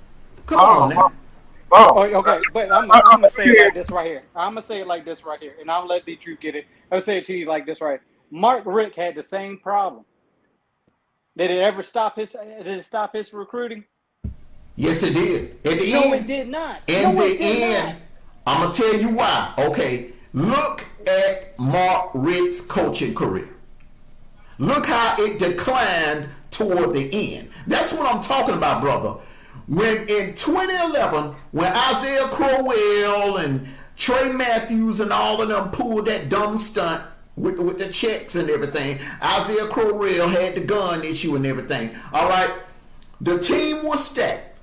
They were winning games. They won the East in 2011. Let me finish. They won the East in 2011. They won the East in 2012. All right, when that class moved on, the level of talent started declining. He was missing out on talent, and he was only getting he went from getting 4 and 5 stars to 2 and 3 stars, and look, the record was getting worse. 2013, 14, losing bowl games to Nebraska. 15, almost losing in overtime to Georgia Southern. Why do you think the talent level declined, bro? Because they were not able to recruit the level of players. And you blame the recruiting on the players on individual actions. The image, brother. The image. Hold on, let me say this right here. Perception matters, bro. That's all I'm saying. Especially the parent. Hold on. If perception matters, right? What if them kids were doing that before they were recruited and went to that school, and they were doing the same thing in high school, and the parents stopped at the same time? You see what I'm saying? That's the problem you fail to realize. Is individual. See, the culture is not cultural. It's individual. I'm telling you what cultural is. If a whole lot of people do like what they be doing in school, what you want to Looking at me for? it's You looking at me? Why? hey, Get your ass out. shut up, Snipe. Hold on, sorry. Mute up, man. Mute up. Hey, like I said, the cultural thing I want to put as cultural. I know what you said, Armando, and I know what he said. I want to put it as cultural. You see what I'm saying? Cause it make it seem like that everybody doing the same thing over and over again, and the coaches let them do it. You see what I'm saying? You can't put it at culture, look at individual. And guess what? Some of these parents don't care what's going on at these schools. They just want their kid to go to play football, try to make the NFL, and get a higher education. You gotta look at that too. So it could be cultural or individual. It really ain't gonna matter, especially if the parents or the coaches ain't doing nothing about it. If they just give them slap, like Rashawn Thomas, slap on the wrist, and then on top of that, the girl went back to him. See what I'm saying? So you can only do so much as a coach. You only do so much as a parent, but yet you got to start nipping it in the bud. And it starts at the home before it gets to the college campus. See, you got to be nipped in the bud while they were in high school. Just think about what kids went through and did in high school that they got away with. And they get to college and do the same thing. And because you slap on the wrist, we're just going to suspend you. We're not going to kick you off the team. They're not thinking about that kid. They think about their job. They think about winning a national championship. So it's on the coaches and the parents. Bottom line. Next question. Okay. What team could be a potential sleeper to win the national title in 2020? 24. 2024, I'm sorry. I'm gonna say Ole Miss. I know everybody's talking about Texas. Everybody's talking about Texas, man, but Lane Kiffin, I think he done earned his stripes. He's went through the wars with Nick Saban, went through the wars with Kirby. He's battled in the Pac-12. He done did his time in the NFL. I think if it's any coach can have his team ready to go on a run, on a surprise run, is Lane Kiffin and Ole Miss. That defense is improved. They are going to be a serious problem nationally, not just in the SEC, but nationally, because that offense is stacked. Ole Miss is my sleeper. All right. Sniper. Oh. I go. All right. Detroit. Yeah. I'm gonna go out on a limb. I'm going out on a limb on this one. You know when I go out on a limb, we usually it's not gonna be a team for the SEC. I'm not even gonna pick my team to be the sleeper to win the title. But that wouldn't be a sleeper though if I did that. I'm gonna go ahead and say I'm gonna go ahead and say Utah. I'm going to say Utah to win the national title. Okay. I'm gonna say- Sniper?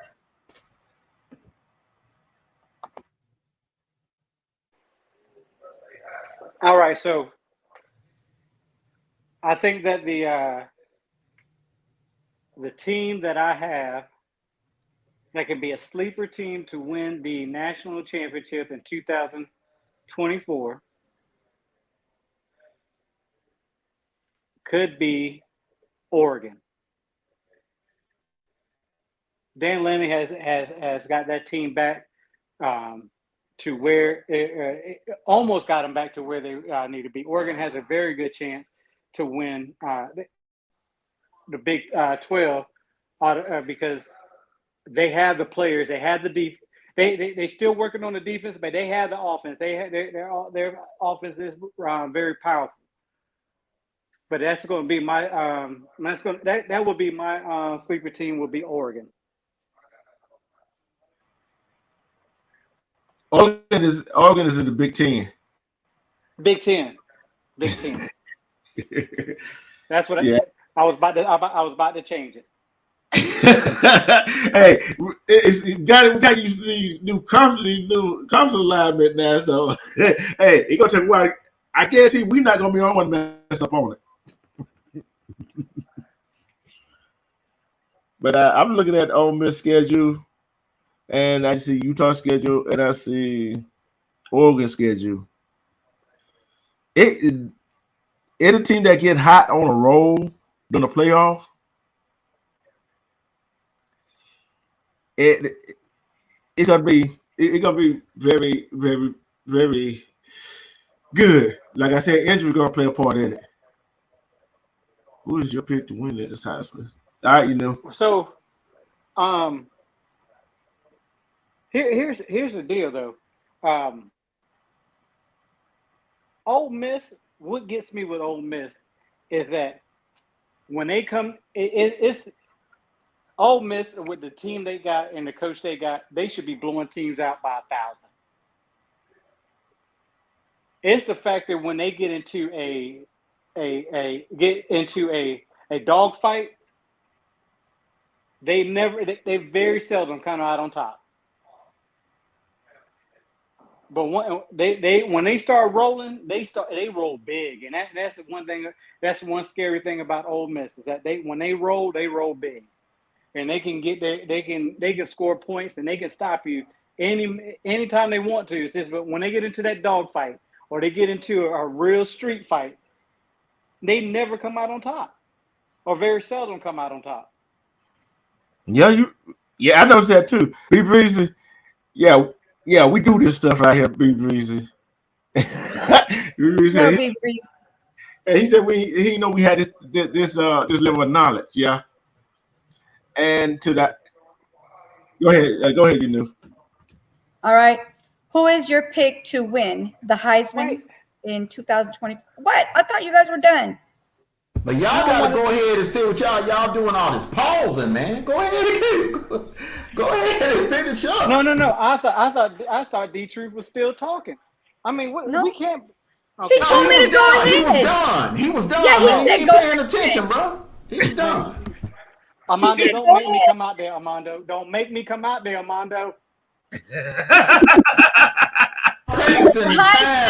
practicing the time thing. Remember when the season start, bro, we gonna have to end before the game start. That's why I'm kind of like being strict on the time thing. Yeah.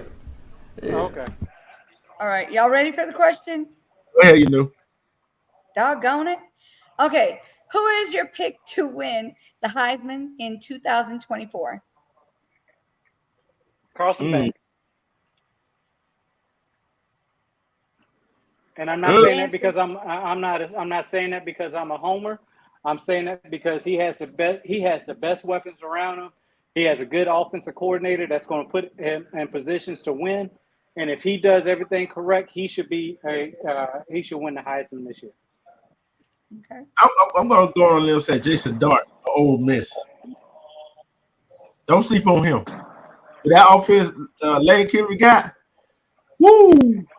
Hey, he might make a run, especially if Ole Miss make a run to the playoffs. All right, Armando. I think it's going to come down between that game between Ewers and Carson Beck. I think both of them will come into that game undefeated, and the winner of that game, because I'm not sure who will win that game. I mean, I'm at a toss up on that one. I think the winner of that game will come out the front runner and will win, and with Jackson Dart as a close second. Jackson Dart will be. I say 3 SEC players will definitely be in New York. That will be Ewers, Beck, and Dart, all 3 quarterbacks. Hey, so you're not gonna go with your boy Shamor Sanders? What you mean? What you mean, brother? I'm gonna be okay. How now? You contradicting yourself. You're not high on Dion, and it's a reason why. It's a reason why you're not high on Dion. I'm gonna tell you why. Dion is big on skill set players, and he does not know how to build his trenches, or he don't know how to bring. He need to bring someone in, like Kirby did. It took Kirby a minute to finally realize he needed somebody to come in and build the trenches, and that's when he brought Matt Luke in. Matt Luke came in and built the trenches the right way. Sam Pittman, he did an all right job, fine, kudos. But Matt Luke, he turned them dudes into dogs. When he got here, them dudes, that line, they came at people like a pack of wolves. And that's what Dion needs, man. Until you look, games are won and lost in the trenches, man. All that hot shot offense up and down the field, man. If you ain't got players in the fourth quarter, bro, when things kind of slow down and the game becomes a phone booth game, and you ain't got your lineman that can protect your quarterback, bro, you're not going to win many games. Yeah. You're not going to win. And plus the high-profile games, Carson Beck is all laid out because he got high-profile games, man. Clemson, high-profile game. Bama, high-profile game. Auburn, high-profile game.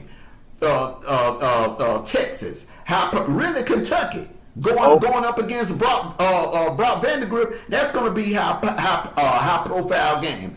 Auburn, Alabama, Ole Miss, Tennessee. Man, he's gonna be a headliner every week, bro. Same thing with Ewers.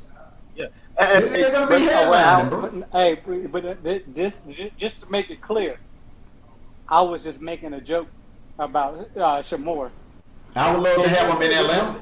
I will tell you that, because I do believe Arthur Blank will put a line in front of him, around him.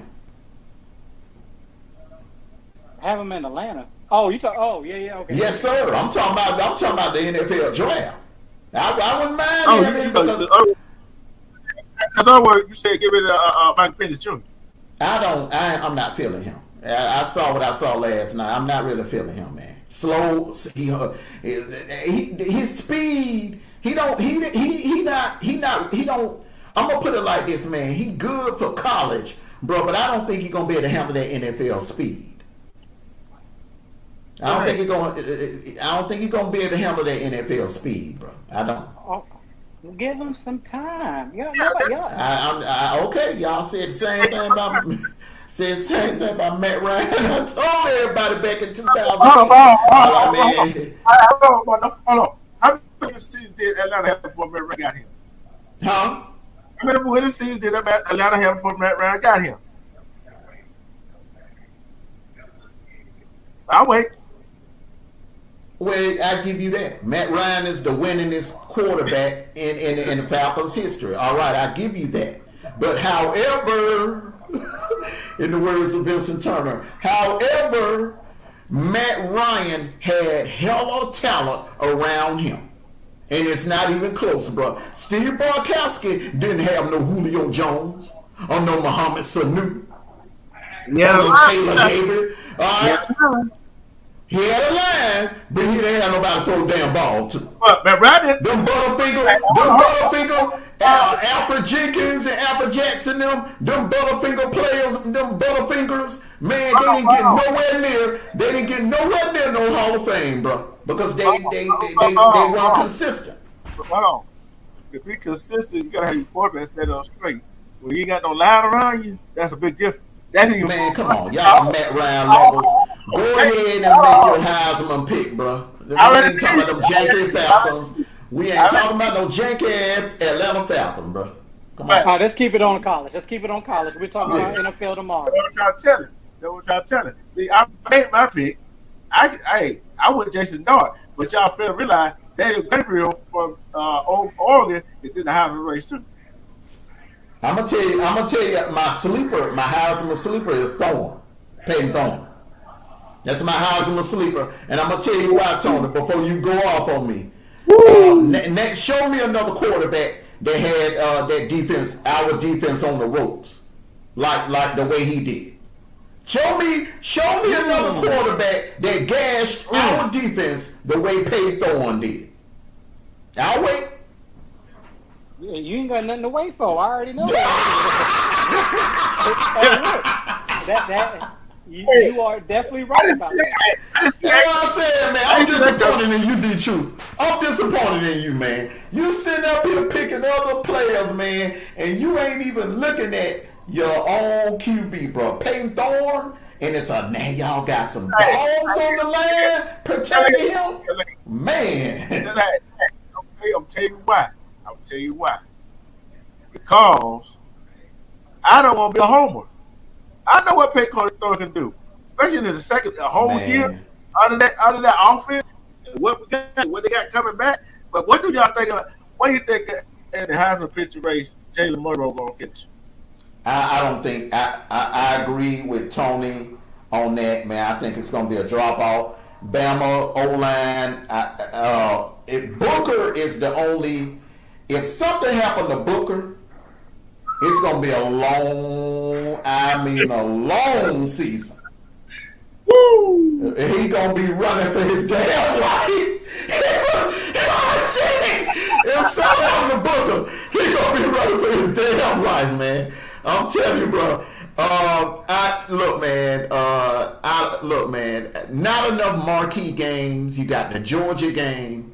You got the. I think he's gonna get outplayed in the Tennessee game. That freshman quarterback is bad. All right, and the LSU. I don't know, man. I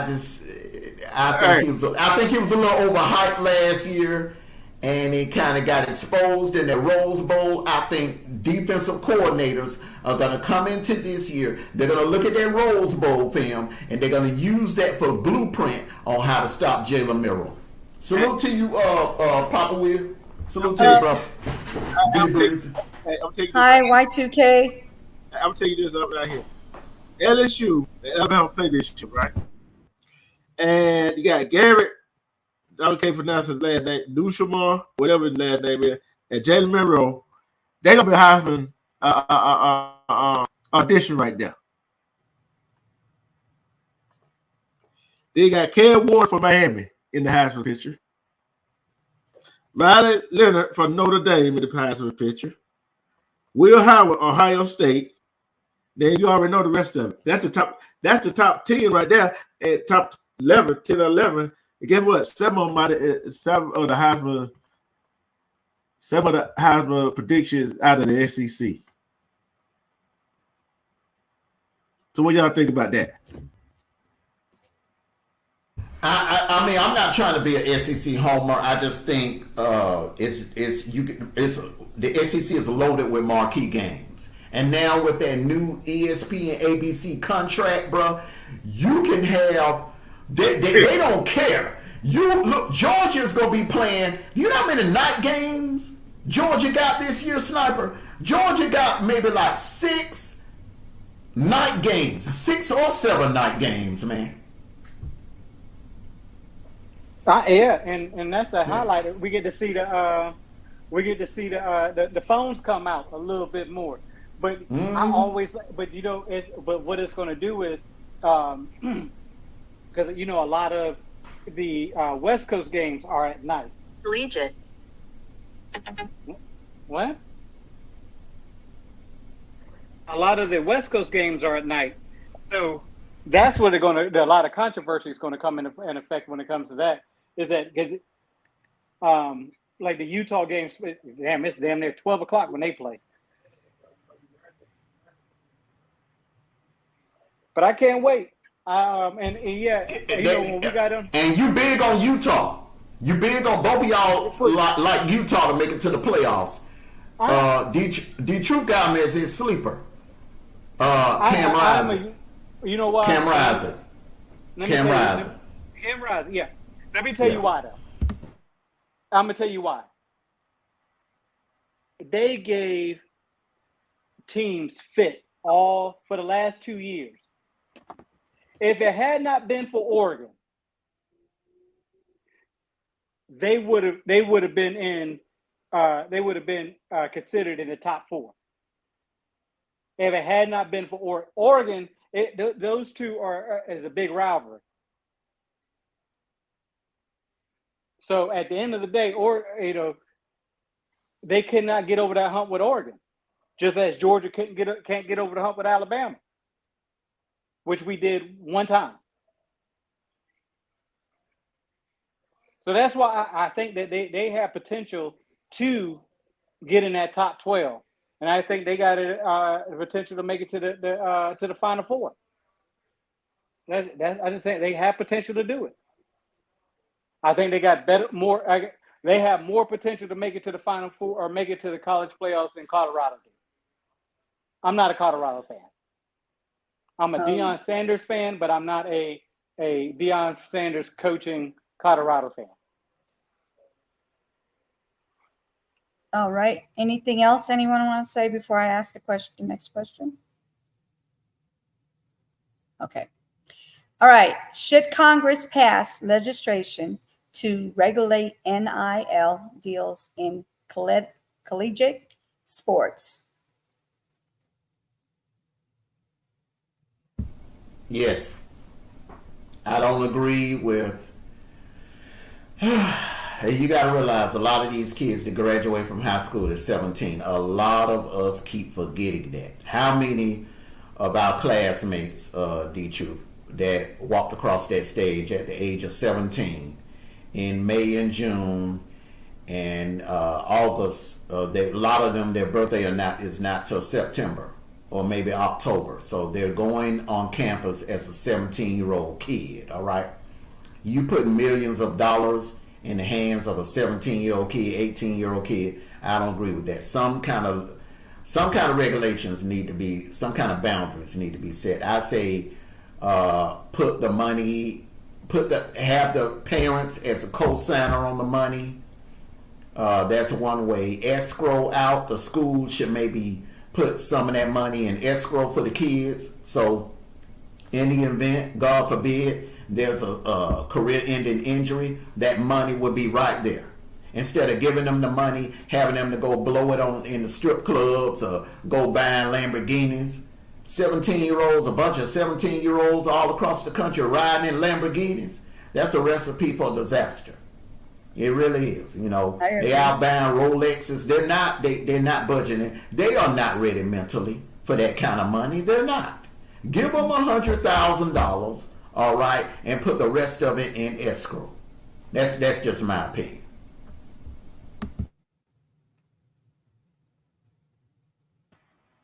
All right, Sniper.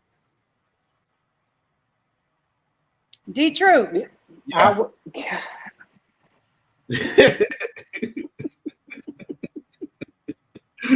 Hey, she moved on quick. I'm gonna say this right here. It's gonna be quick, short, and sweet. I agree with Armando. But one thing I see happening is the parents getting involved. They want the child to have more money, and they live their life through their child. So they gotta be careful of that too.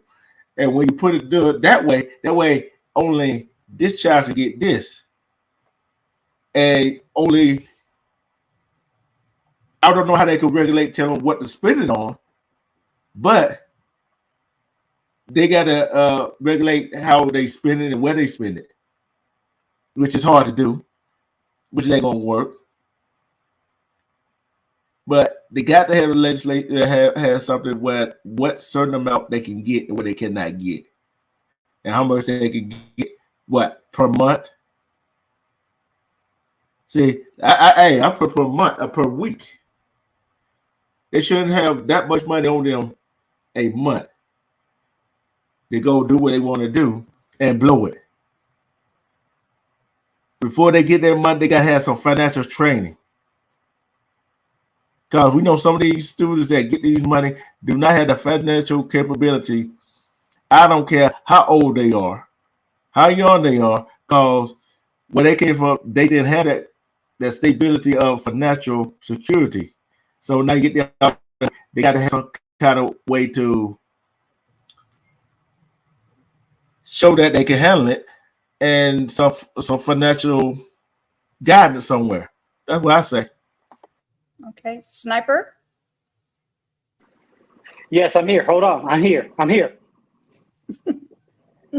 So, should Congress pass legislation to regulate the NILs and collegiate?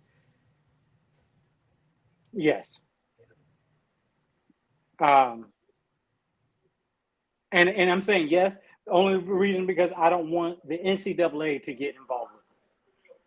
Okay, because NCAA has taken their jurisdiction and widened it so much that we don't know what the NCAA is there for. These kids now, when we legislate the NIL deals, we need to also make sure they had a financial class, budgeting class. Like both Armando and D-True said it before, kids are rolling in school in Lambos and Maseratis and stuff like that. But for what? You get to the NFL. The first thing they're gonna do is they're gonna give you a class on budgeting your money, and those folks don't even. They get out the NFL and they're broke after making millions and millions of dollars. Mm. Personally, and y'all can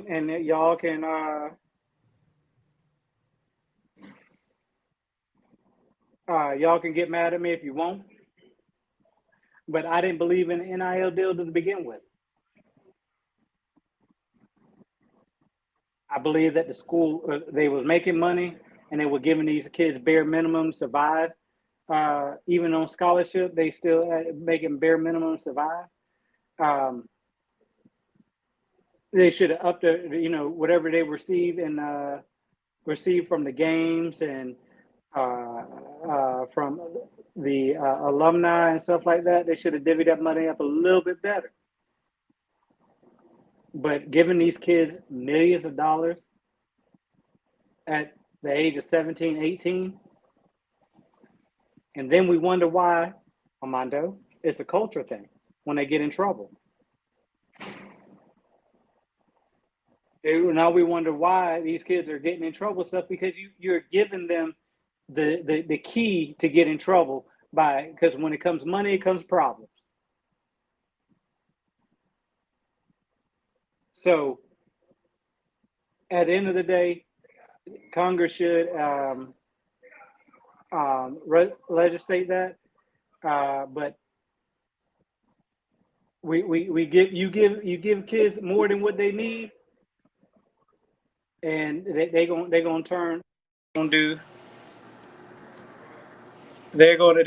be they're gonna get in a lot of trouble with it. I have an opinion on NIL. I think that it's okay for them to give them money, because they work hard. When they play football, they work hard. I've seen my son work hard playing football, getting hurt, everything. But I don't think they should, the parents should let them get the whole amount at one time. I think they should give them a certain amount, give them an allowance from it and put the rest of it away. Because if they do ever get hurt, they will have that money to fall back on later. Because if they give them all the money now and they get hurt and they don't have the money after they done spent it buying cars and God knows what, then they're going to be like lost with nothing. There's not going to be anything there. So it's better to just give them an allowance. And that way, if something does happen, if they do get injured, like my son, he ended up having his ACL and his meniscus have to be rebuilt, have to be reconstructed. So basically, he was not able to play football anymore. Now, if they had NIL at the time when my son was playing football, then maybe he would be okay right now to have his own house and pay for the house instead of just renting a house. Just saying. Let me push back on that for you. Go for it. And I think this is where with D Truth was saying, when let's take this back a little bit. Okay. And when young actors and actresses were getting paid millions of dollars for doing shows, or a couple $1,000s to do, the Disney Channel. What's the other show? Which one did Britney Spears and all them come off of? I know what you're talking about. You know what I'm saying? You giving, first of all, you giving a 15 or 10, 11, 12, 13, 14, 15-year-old thousands of dollars. And you having their parents regulate it, and then these kids come back and say, "Well, I'm broke because my parents took it." Second thing is, you can't say once you're 18 you're an adult. So that's a choice that the athlete has to make. If they're going to put in, if they're going to allow their parents to hold on to their money or give it to their money and give it to them when they feel like it, because you're 18 and you're an adult. No. The parents would not have any, would not be able to get anything. They won't be able to get the money. I'm talking about put it in I don't know, put it in the savings, and it would be only in their name, but they cannot get it.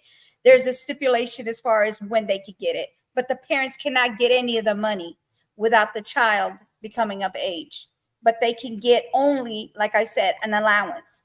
I did not say the parents are going to go in, sit there and keep the money later on and have them broken out. No, not like that. Definitely put the money in a bank account that nobody can get into until they get of age, and they can get an allowance to keep them, happy. Give them their little PS5 and what else, just a little something. Just saying.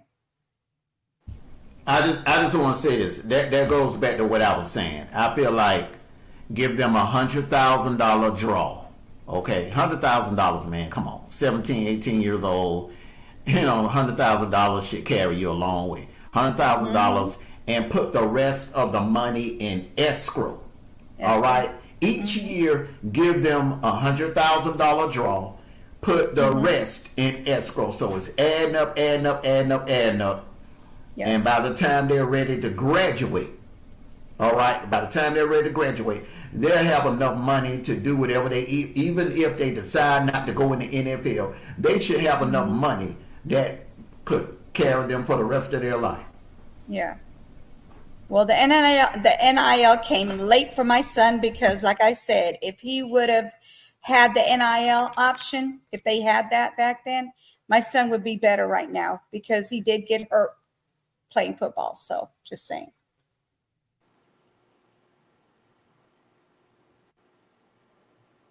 All right. What were you were going to say something, D-Truth or Sniper? Yeah, I was going to say something. Like I said, given that, and like I've been saying, you got to give them the financial tool, know how to manage and budget their money. Oh yeah, definitely. I agree with that. Are you satisfied with the new 12-team CFP playoff format? Armando. Lay down. Yeah, I'm satisfied with it. You don't want too many getting in. I think they finally got it right. I wish This is something that they would have done back in 2018 when they had that debacle between Oklahoma and Georgia getting in. I think 2019 as well, with Baylor being left out. I think that was a joke that Baylor was left out of the playoffs. Yeah, I think 12 teams is fine. The only thing I disagree with is that the group of 5 getting an automatic bid. So now you could have a situation where the Conference USA champion get in, or the Sun Belt champion could get in, or the Mountain West champion could get in. They get in, and then you have you have a situation where you could have let me think. Shoot, Nevada playing Alabama in the first round or something like that. I mean, well, come on, man. You already know what's going to happen. Other than that, I'm good with it. I like the fact that, they added the quarterfinal in. The quarterfinal. I love it that they have the games on campus in the first round. I wish they would have it in the first round and the quarterfinals be played on campus. And then when you get to the semifinals, you can do the neutral sites. That's the only thing I would change.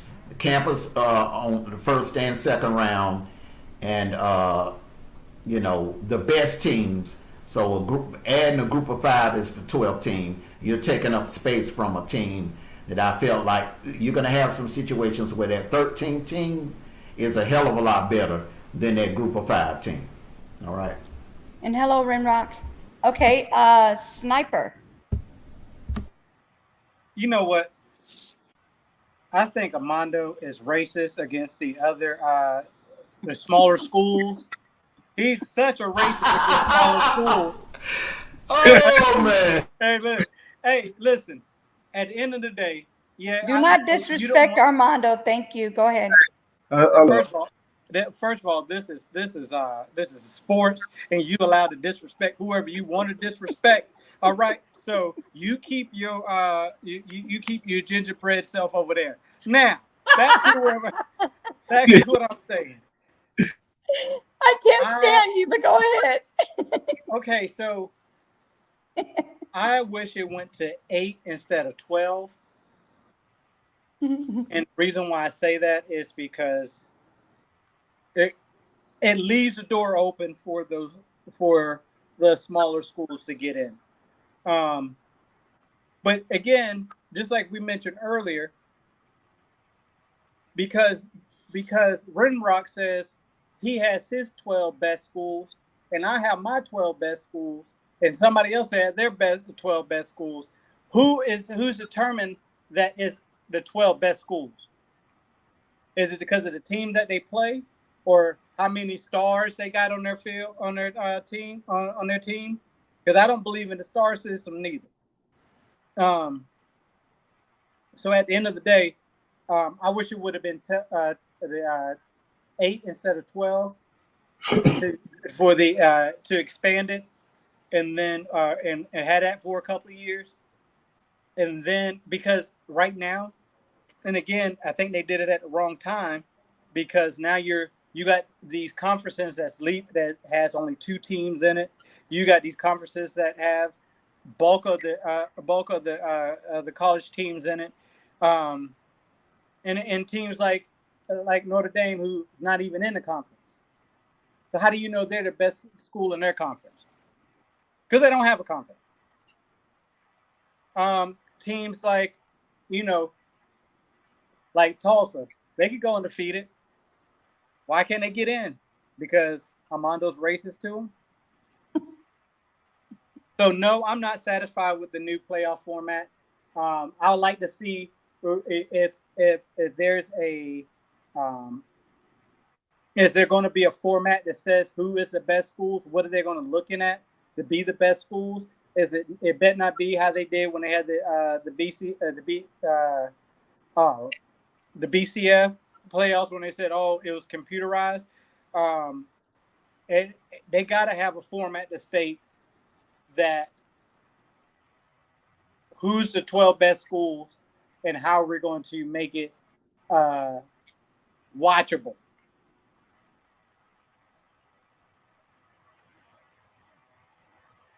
All right, Sniper, is that it?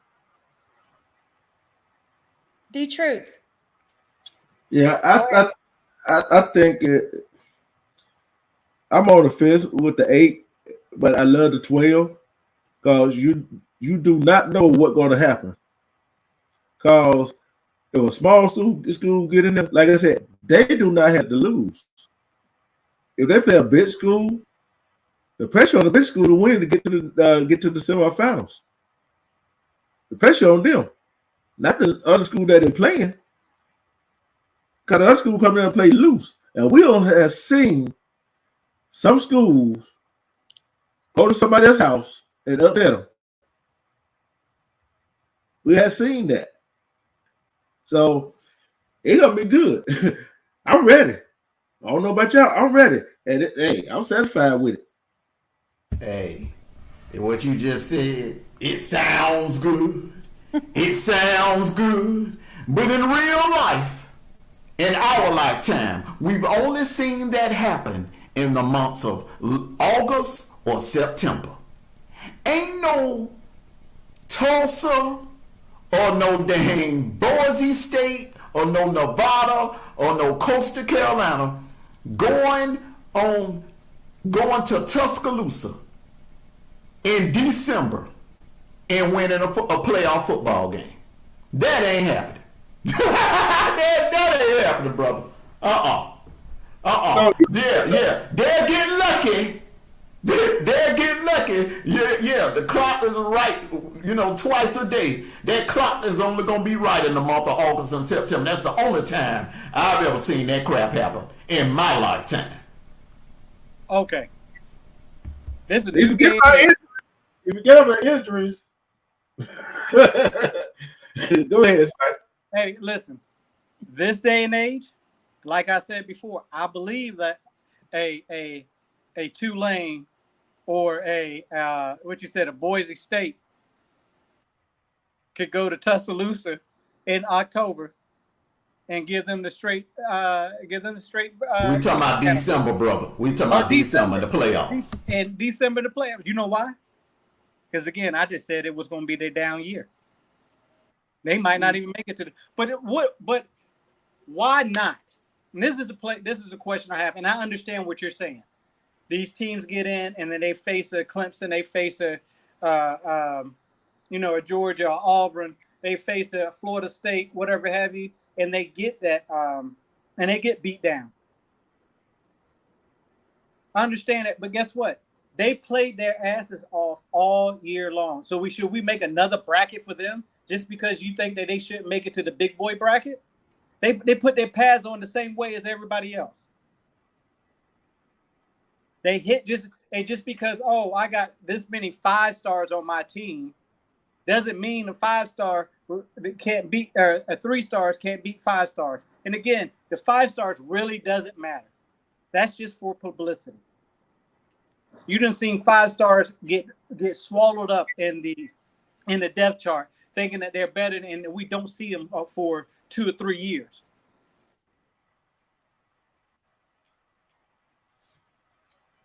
So you keep putting down these little schools. It could be a day where these it could be one of these little schools come out here and you get your Kennesaw State and go to Auburn and beat the hell out of them. Yeah, and then on top of that, we have seen some big schools get blown out by another big school. and it ain't no team gonna go into December unscathed for injury, and we know that. Hey, every team is banged up around that time, bro. Every team. Everybody is sore and banged up, from the big teams, the big power 4 teams, and the group of 5 teams, bro. They're going to be hit with injuries, too, about around that time. We're talking about late December, brother. Everybody going to be banged up. But it comes down to attrition, and the deepest squads are in the power 4. That's all I'm saying, bro. I can't even think of that. That team come out play. That team come out there play. They're never gonna lose. They jump on that team early and often. What that big school gonna do? I'm gonna say this, gentlemen, and then you can go ahead and move on to the next question. Man, you don't have 65-7. 65-7. This is the reason why, really honestly, why they had no choice but to go to 12. 65-7. Nobody wants to ever see that again. Okay, so you say that. You know what? We're gonna save this conversation to another day. Somebody write that down, because I'm gonna get some facts for that. You know what I mean? You knew. I don't know if you go to nothing new. Armando sitting up there think a big team cannot get whooped by a small school. I've never seen it happen late December, and they're gonna have to travel. They'll never get home field. They're gonna have to travel on the road. But you said They'll get it. They're gonna have to go into Columbus or Happy Valley or Jordan Hare in December, or Tuscaloosa or Athens or Columbia, Missouri or Knoxville. Come on, bro. So you said Some of these kids ain't never played in front of a crowd larger than 50,000 in their life, and you know that now. Come on now. In other words, Sniper, he said it won't happen, and it can't happen. They say the same thing about Appalachian State and Michigan. They're the same thing about it. But let's move it on, because I want to demolish this this question right here too. Who came up with these questions? Oh, they have a question in the chat. It says, what happens when 5 stars get tired? Who come and replace them? What? That's the question. What happens when 5 stars get tired? Who come in to replace them? I just read that, sir. Ma'am, I'm trying to get a better understanding of the question, ma'am. Oh Lord, they're going I'm gonna talk to you on the back end. So what happens?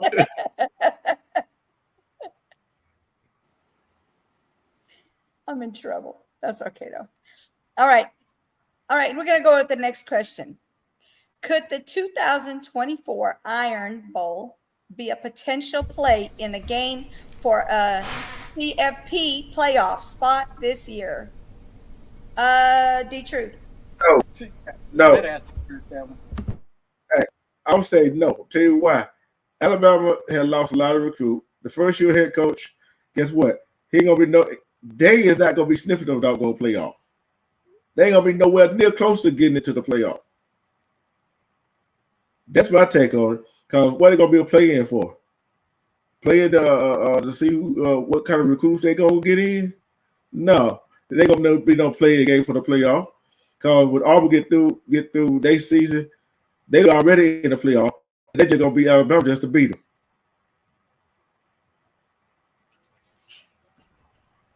Next.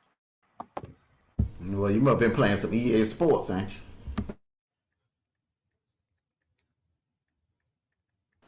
So it's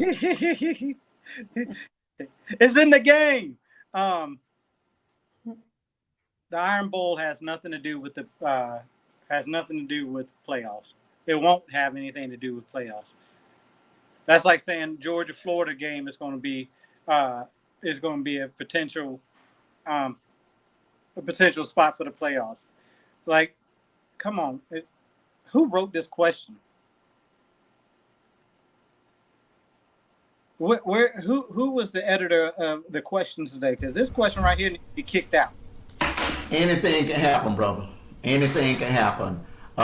Going into 2013, nobody saw the Iron Bowl being a play-in for the BCS championship game. Nobody saw that. Because remember the year before, Auburn went 0-8. Bama won the national title in 2012. Nobody saw Auburn coming. They was 0-8 in the SEC. Worst record in the SEC in school history. Came back the following year, went into the Iron Bowl 10-1. So what does that got to do with the college playoffs, though? What I'm saying is, brother, this Auburn team is going to be improved. All right, you're saying Bama's going to fall off. I don't think they're going to fall completely off the rails because they still have some dudes on that team. Caleb Du Bois had a good recruiting class. He had a darn good recruiting year this year. So they got some talent on that team. Their schedule is not that tough. I'm just breaking down some things here. Their schedule is not that tough. I think the toughest game is going to be Georgia. All right. Now, I think they're going to have some problems with Tennessee, but Tennessee is going to have a true freshman quarterback, Nico. LSU is going to have a new quarterback. Everybody they're facing, with the exception of Georgia and Auburn, they're going to have new quarterbacks. There's a possibility. There's a strong possibility that Bama could come in that game with one loss, and Auburn could also come into that game with one loss.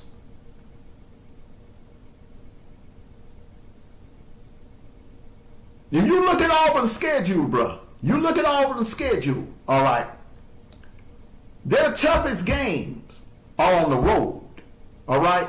And then if they can handle Oklahoma at home, they could very well walk into Tuscaloosa 10-1. Or at best, 9-2. They could walk in there 9-2 or 10-1. It's possible. They don't have a tough schedule. Bama doesn't have a tough schedule. That's all I'm saying. Go Dog says, why Georgia not playing the Gamecocks this year? Because the expansion, a couple of teams, that South Carolina, it's going to be a minute before we play South Carolina again. Probably won't happen. Probably, I'm thinking maybe 2029 or something like that. We may see Missouri again. Every team we're playing, with the exception of Clemson, we're going to play again next year. We're going to play with Auburn is every year. All right. We're definitely going to play Alabama. You know what? I don't think we're playing Ole Miss next year. I think we'll have someone new, but we're definitely going to have Mississippi State, Auburn. We're going to have to play Alabama. It's going to be a home and home. So we go to Tuscaloosa this year. Next year they're coming to Athens. We're going to Austin this year. Next year Texas comes to Austin. So it's kind of like going back to the 90s. It's going back to the 90s where, you had to, it wasn't 5 or 6 years before you saw Texas A&M, or 5 or 6 years before you saw Alabama and Georgia play. You're going to see it happen more often now. Okay. That is all the questions. Anybody has anything else to say about what's going on and what we spoke about today? Armando's wrong. I mean, well, I'm just saying, bro, history shows you anything can happen, and I'm looking at the schedules, and I'm looking at Auburn's recruiting level Hugh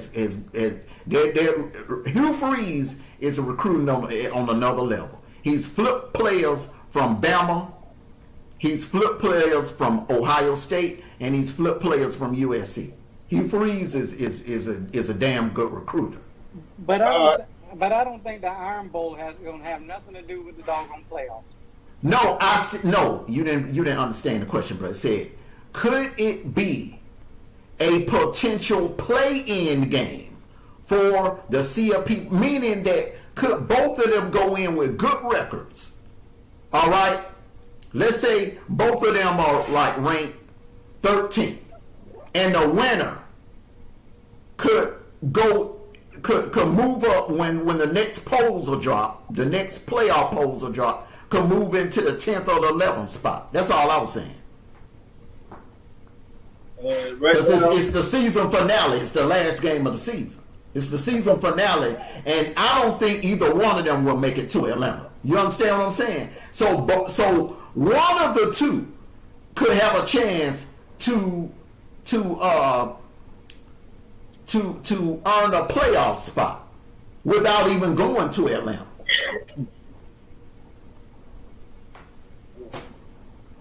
Okay, that sounds a little bit better. Yeah. It wasn't like the winners automatically getting in. No, I wasn't saying that. I was saying I'm just looking at both teams don't really have a tough schedule. Auburn, for the first time I see in like 3 years, Auburn has a manageable schedule.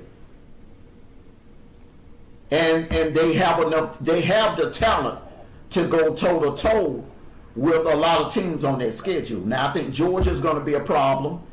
Oklahoma could be a potential problem for them. But I think everybody else they may be able to handle on their schedule. Hey, dear Troop, if you don't mind, man, can you read our Auburn schedule? I'll tell you, we got the first game, Alabama A&M, that should be a problem. That's a W. Then we got Cal coming in. Wait. I'm sorry. I didn't hear. What you say for your first game is who? Alabama A&M. Oh, I thought you said Texas A&M. I'm like, and y'all automatically think that's going to be a W? Now, got Cal the second game, which that was a close one last year at Cal. Got New Mexico is the third game. Arkansas coming in to Jordan Hare. Oklahoma coming to Jordan Hare. So I like the four straight home games that they have. I like the 4 straight home games before they go to Georgia. Then they got 3 straight road game. Then the rest of the home game, except that last one, Alabama. They got Texas A&M at home, Alabama on the road, Vanderbilt at home, Kentucky on the road, Missouri on the road, and Georgia on the road. So this basically, it is a tough schedule if you want to look at it. Consider them got some new wide receivers, new defensive backs, and linebackers. But the 2025 class he got coming in is ranked in the top 5, and right now he got the top number 1 recruiting class in the 2026 class.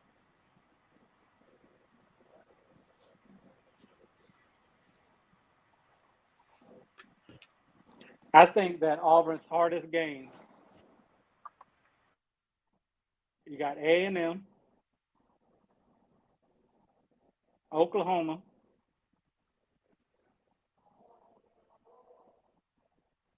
I think that's it. A&M always gives y'all fits. Wait a minute, y'all don't play LSU this year?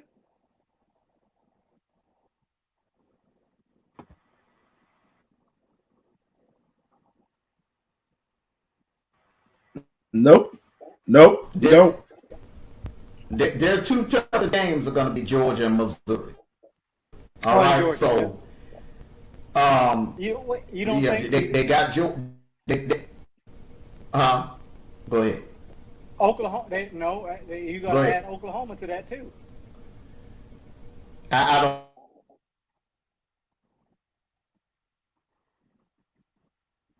I think Oklahoma has defense is good enough to slow Oklahoma enough where Auburn could win that game, and they got them at home. I think Missouri, they got to go to. This is the thing about it now. They could go into. This is what I think 2 losses are going to be at. That's why I said, brother, y'all were laughing. The Alabama A&M Cal, Alabama A&M W, Cal W, New Mexico W, Arkansas definitely a W. I think they could beat Oklahoma. I think they're going to take L against Georgia, L against Missouri, both on the road. I think they can handle Kentucky. All right? That right there. They can get out of Lexington with a win. They only have 2 losses. All right? So then Vanderbilt, W. Louisiana Monroe, W. They got A&M at home in Jordan-Hare, late November. That's going to be senior night. And that will be a nighttime game. It's saying to be TBD, but I think that'll be a nighttime game. I think they'll handle them on senior night. And then you got the showdown. Don't be surprised, bro, if this is not for a playoff spot. Now, do you understand what I'm saying? I'm just saying, bro. I think they look Oklahoma. If you watch their spring game, bro, the score was like 61-65, which tells me their defense is trash. All right, their defense is trash. Oklahoma's defense is not going to be able to slow down Auburn. I'm just going by this. T. Auburn had Georgia on the ropes for 4 quarters. And if it weren't for Brock Bowers, that thing could have went differently. They have a much better squad this year than they had last year. And this is going to be Hugh Freeze's second year. And remember, this is the only coach to beat Nick Saban in back-to-back seasons. And this is when Nick Saban was rolling, when he was winning national titles. He's the only coach to do it, to beat Nick Saban in back-to-back seasons. Hey, and don't be surprised that Georgia, like you said, that might be one of them games that they gonna look at for a playoff game too. They look back in. You see what I'm saying? It will. It's gonna be a dog fight, man. But I just think, bro, Georgia on a mission this year. Them dogs on a mission this year. All I gotta say, how y'all special teams do? Our special teams is our strong point. I think about the kicker. Our special. I think about kicker. We got a damn good kicker. Bro, yeah, man, we got a damn good kicker, man. That dude that played in that Orange Bowl, man. That dude is he's an underclassman.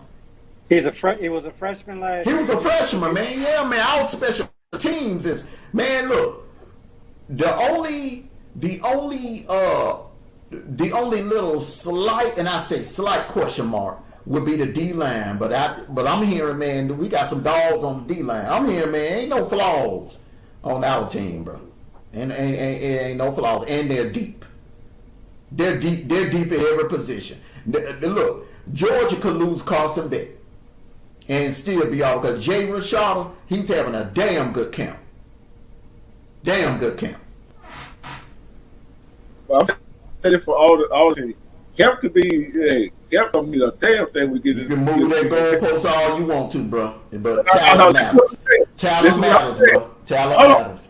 Oh, this is what I'm saying. Just like people say, like I be saying, preseason don't mean a damn thing till the regular season starts. You see what I'm saying? You play against your idea. They not going for a hard in spring game in practice against their own teammate.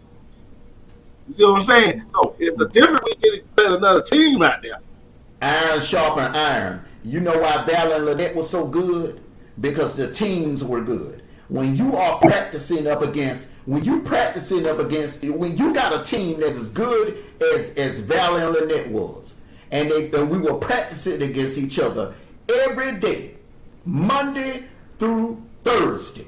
All right, Friday was a piece of cake, because the team that we were playing against probably wasn't even nowhere near the level of the talent that we was practicing up against Monday through Thursday. What I'm saying is, you have seen some teammates.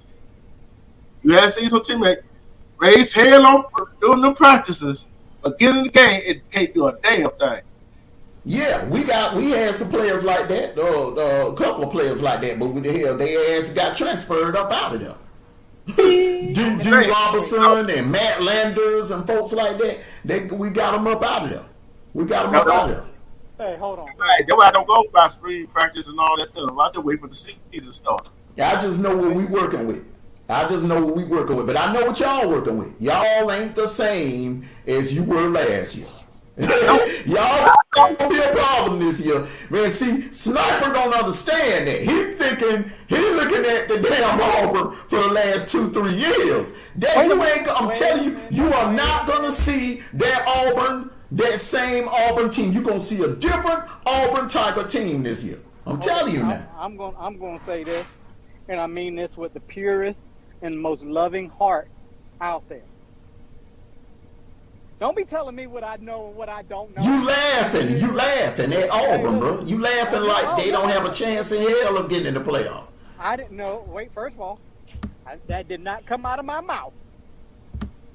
I just say that they have their schedule is not what everybody says. I mean, you say the only teams they have. You say that the only teams they're going to struggle with is Georgia and in Missouri. I say they have more teams, just as though I say the same thing with Georgia. And I look outside the lines. I think that Auburn's going to have a problem with Oklahoma also. And like you said, it might be a little tension between Auburn and Tennessee. But at the end of the day, I didn't say they couldn't make it. The only teams that I know that I don't care too much about, that you will never hear me say good things about, and for the last 20 years, the last 5 years that you know me, I've never said nothing good about this team, is Alabama. I've never said nothing good about Alabama unless I lost a bet and I had to say Alabama was the best team in the world and blah, blah, blah, blah, blah, with my fingers crossed behind me. I never say but at the end of the day, I don't never do it. So yeah, I'm not laughing at Auburn. I just think that they do I think they got more struggle than what you say they have. I'm just disagreeing with you. No, what I'm saying is I'm looking at their schedule, all right, and I'm looking at the level of talent that they have returning. Also, they have a quarterback that gave our defense a problem. That Peyton Thorne. I mean, he had like over 100 yards rushing, and he had like almost 200 yards passing. All right, so if he did that at our defense, I know he ain't gonna have no problems with A&M, Alabama A&M, Cal, come on, New Mexico, come on, Arkansas, they on life support. Now Oklahoma, they got Oklahoma at home. They're gonna be in the jungle. All right, they're gonna be in the jungle, the outside jungle. All right, and they're gonna be crop, bro. They are gonna be crop because they owe Oklahoma a whooping for that embarrassment when they tried to run the score up on them in the Sugar Bowl And several years ago. So that's a revenge game there, bro. Hey, man, don't forget about this right here. And all the way undefeated, they chose Oklahoma to go to that next championship game. We won them for double two. Well, man, they done got over that, bro. That was over. That was 20 years. This is the 20th year anniversary of that, man. Folks done got over that. They thinking about that beat down in the Sugar Bowl, where they tried to run the score up on y'all that year. That's what's fresh in their mind. Auburn fans, man. We got a Miami Hurricane fan in here. Salute to you. And let me just say this, y'all. Let me just say this, not to get off subject anyway. One thing about the four of us, we're not going to just talk SEC football. We have more knowledge about other teams and out there too. I think Miami could do some things also, but they just not on high on my hit list. I just think Florida State is coming back on a mission this year. Might know Florida State is going to play angry and mad this year. And all that, the way they got screwed out of the playoffs last year, they are going to take it out on every opponent on their schedule. Huh? On somebody. They want to take it on somebody. They gonna take everybody on their schedule. They gonna take it out on their entire ACC. Now Miami had a couple of transfers that may come back to hunt them. Losing Kobe is gonna hurt. That's gonna hurt. That was a major weapon. That's gonna hurt them. Just like us losing AD. I knew at the end of the day, losing AD Mitchell will come back to hurt us. I knew it would, and it did. Because we needed an AD Mitchell in Atlanta that night. We needed him that night. The question is, the first game will be in 2 weeks. Can Florida State beat Georgia Tech over that island? I think they will. I don't even think that game will be close. I think it's going to be closer than what you think. Huh? I think it's going to be closer than what you think. At halftime. Let me tell you something. Mike Norvell showed me something last year. I'm serious. I didn't think he deserved the job when he first got hired. I really would have wanted them to give Deion a chance, but that man has showed me something. He brought that program from the dead. He brought that program from the dead, man, and they are here. I think Florida State is here to stay. The recruiting they recruiting on another level. Look, man, they doing big things down there. I think Florida State is gonna have a chokehold on the ACC. Okay, so we got new teams that's in the SEC, in the ACC. Mm-hmm. Now, SMU and Stanford. Mm-hmm. How you think them teams gonna fare in the ACC? They're gonna be used as crash dummies. They're going to be used just as Missouri, or not Missouri, as Vanderbilt. Now, let's discuss this real quick. Let's discuss this real quick. Do y'all really think these conferences these teams relocating is going to do good for college football? I don't like it. Me personally, I don't like it. I think I grew up with the Southwest teams in the Southwest, Oklahoma, Texas. I really didn't like the A&M in Missouri. Was it A&M? Yeah, I didn't even like them leaving the Big 12. Yeah. I just wish they would have left the conferences the way they were, and I wish they would have. When they first started the playoffs, they should have did more than 4. They knew damn well 4 wasn't enough. Yeah. 4 was not going to be enough. I really believe they should have did the 12 10 years ago. I'm going to tell you this right here. What they did was open it up and have a real damn playoff and find out who the real best team is. It's like this. I'm going to tell you this right here. With how they did the conference, they tried to catch up with the SEC, right? But only problem is they let Oklahoma and Texas come to the SEC, so that still didn't do no good, did it? Mm-mm. They still didn't do no good. Come on, wait. First of all, go ahead. First of all, Texas had its own television network over there in Texas. You got Cal coming all the way. You literally coming cross country to play teams. That don't make no sense. It makes no sense. Cal and Stanford. What they should have did, Cal, Stanford, Oregon State, and Washington State. They should have got the Mountain West. The Mountain West commissioner need his AWIP for real. What he should have did was he should have contacted all 4 of those presidents and ADs and brought them in the Mountain West, changed the name, and made them into like the 5th power conference. They would have been the 5th power conference. Go ahead. Stanford got to go to Syracuse, got to go to Notre Dame, NC State. That's it. The rest of the game, the 2-way game they got at home, it's on the West Coast. I don't like that. I would have preferred them going to the Big 12. Everybody else got Everybody to go there. Everybody else- I would have preferred them going to the Big 12. It makes no freaking sense. And remember, these are kids. These are kids, and you got them flying all across the country to play a game, and then, you know, they still got to maintain their grades. They're not professionals. Professionals, I can understand.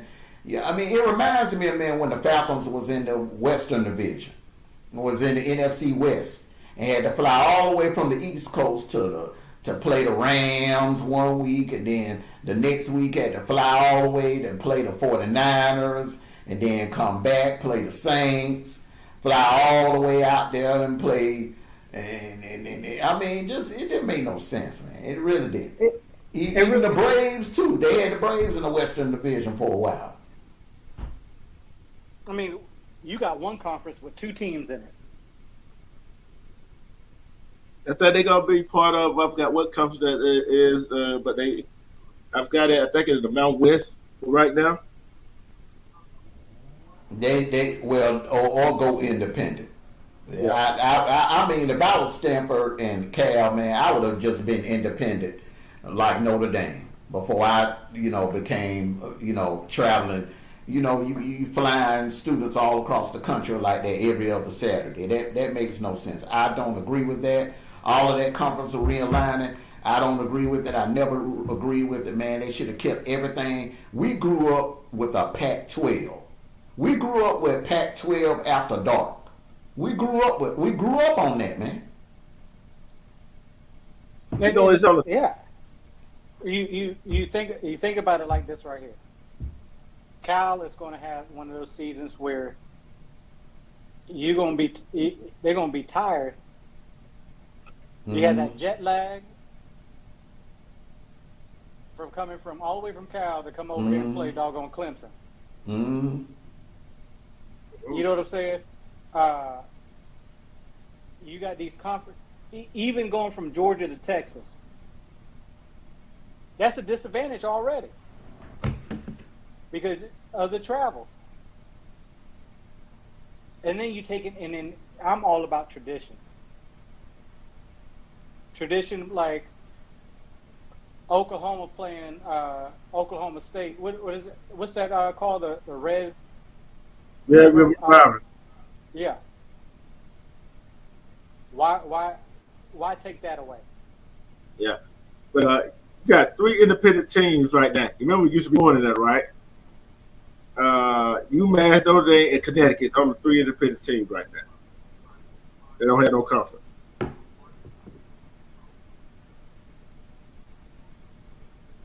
Crazy, ain't it? It's ridiculous.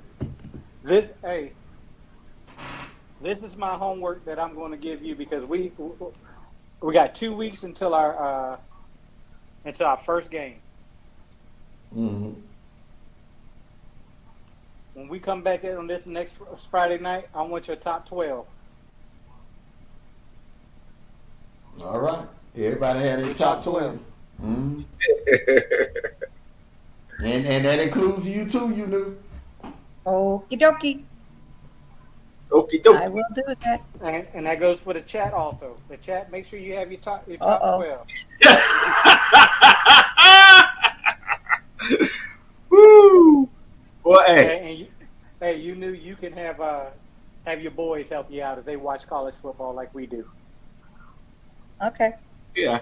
And you know what? This has been a So you feel that way, like I can't do it on my own. Oh, okay. Okay. All right. We know how you girls are. Y'all just go for the uniforms and who has the biggest butt. hell no. Not a big butt, an apple booty. Okay. Get My it point right. exactly. Get it right. But this been the first good show that guess what? It was cartwheels off everything. Guess what? We ready to roll. We ready to roll now. I'm ready for the season to start. Is everybody ready for the season to start?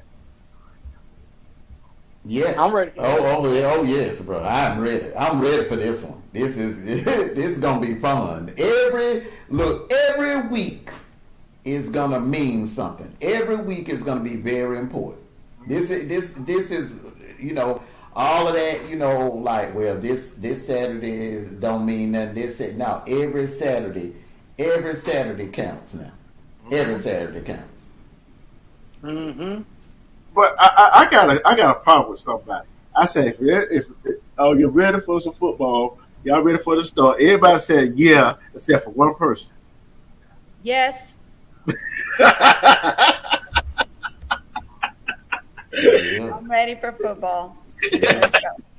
Let's go. And they ain't gonna sleep on them LSU Tigers, you know, because just when you think they ain't working with nothing, man, they could come out of nowhere and have a season like they did in Joe Burrow, 2019 and in '07, yeah, Mm-hmm. and what that bad? 2011. I don't know what Interceptions, all that. All that. look. I don't know what the hell they gave for with Joe Burrow was there. I didn't even see them winning the national championship that year. Hell no, didn't nobody see that coming, bro. Cause remember, man, Ohio State didn't want him. Ohio State didn't want him, bro. He was behind Barrett and Haskins. Yeah, but thank y'all for joining us. Yes. Thank you. Thank you. Well, what 5th season? Fifth season, season number 5, the 5th anniversary. It's only going to get better, you guys. It's only going to get better. Yes, it is. All right. Hey, So hey, everybody- Tony, you'll be working on that Saturday. You already told them. Don't call you on Saturday. Oh no, listen. I work on the Saturdays, but at the end of the day, I got my Direct TV ready to go. I can put that anywhere. I have my I got my bets coming. Me, the Truth and I gonna have our over unders, and whoever wrote these questions, I'm gonna need to sit down and talk to them. Bro, you ain't got- that wrong? Ain't that wrong with the questions, bro? Look, this is a whole different season. See, you got to come out of that. You got to come out of that. Well, this team sucked last year, so they're gonna suck this year. You got to come out of that, bro. Oh no! Hey, it starts afresh every week. I just look at the schedule. Just because I don't agree with how your scheduling works and how mine works, or what I think who's going to be a harder team, don't think that I'm jumping on them because of what they did last year. I know Auburn gave us a tough time. I know Kentucky gave us a tough time. But I do know one thing: it won't happen again. Me being a dog, hey, at the end of the day, I'm a dog. Oh yeah, I'm always a dog, but I'm a realistic dog. I'm not no Disney dog. I'm not sitting up here acting like we're above above these teams, bro. With the NIL and the transfer portal, bro. Hey man, it's kind of balancing out. It's kind of balancing it out because you can have a boatload of 5 and 4 stars, bro, but you can only play 11 at a time. That And the ones that's not getting into PT, bro, guess what they're gonna do?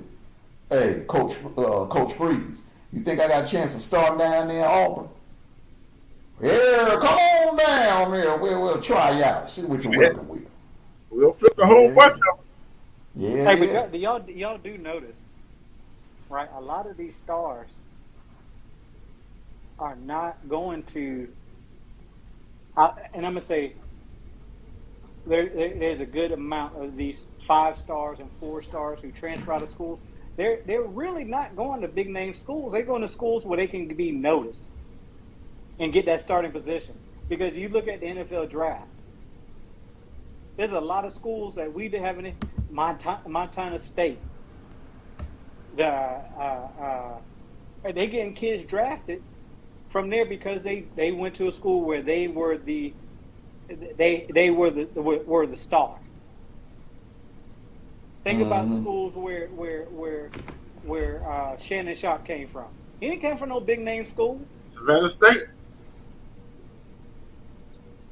And Yeah, one right. One of the best tight ends in the world.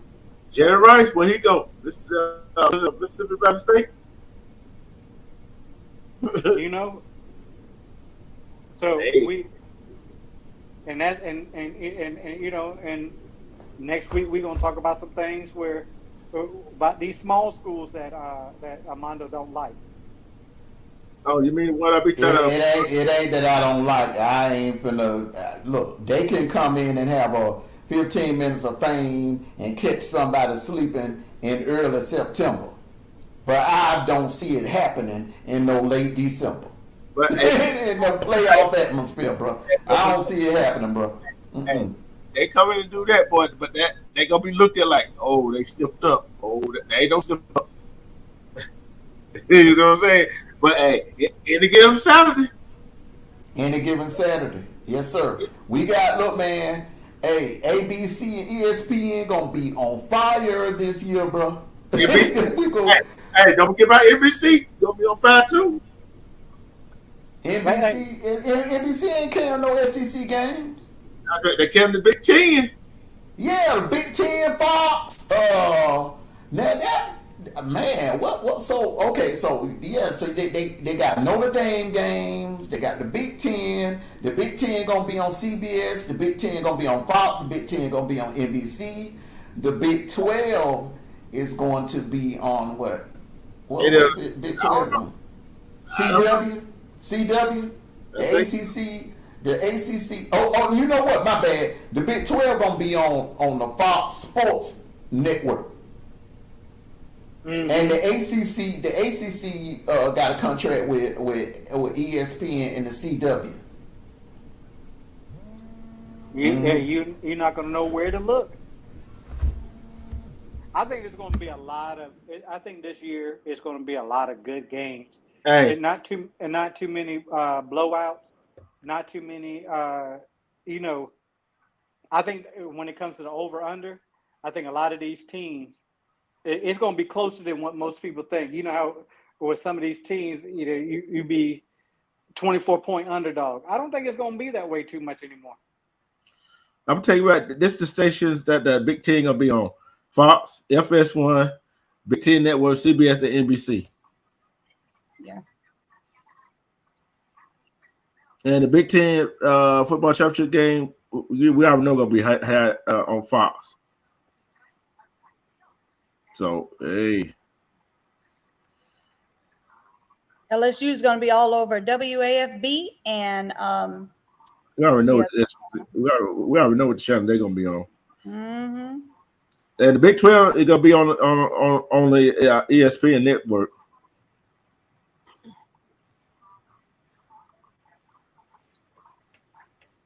Yep.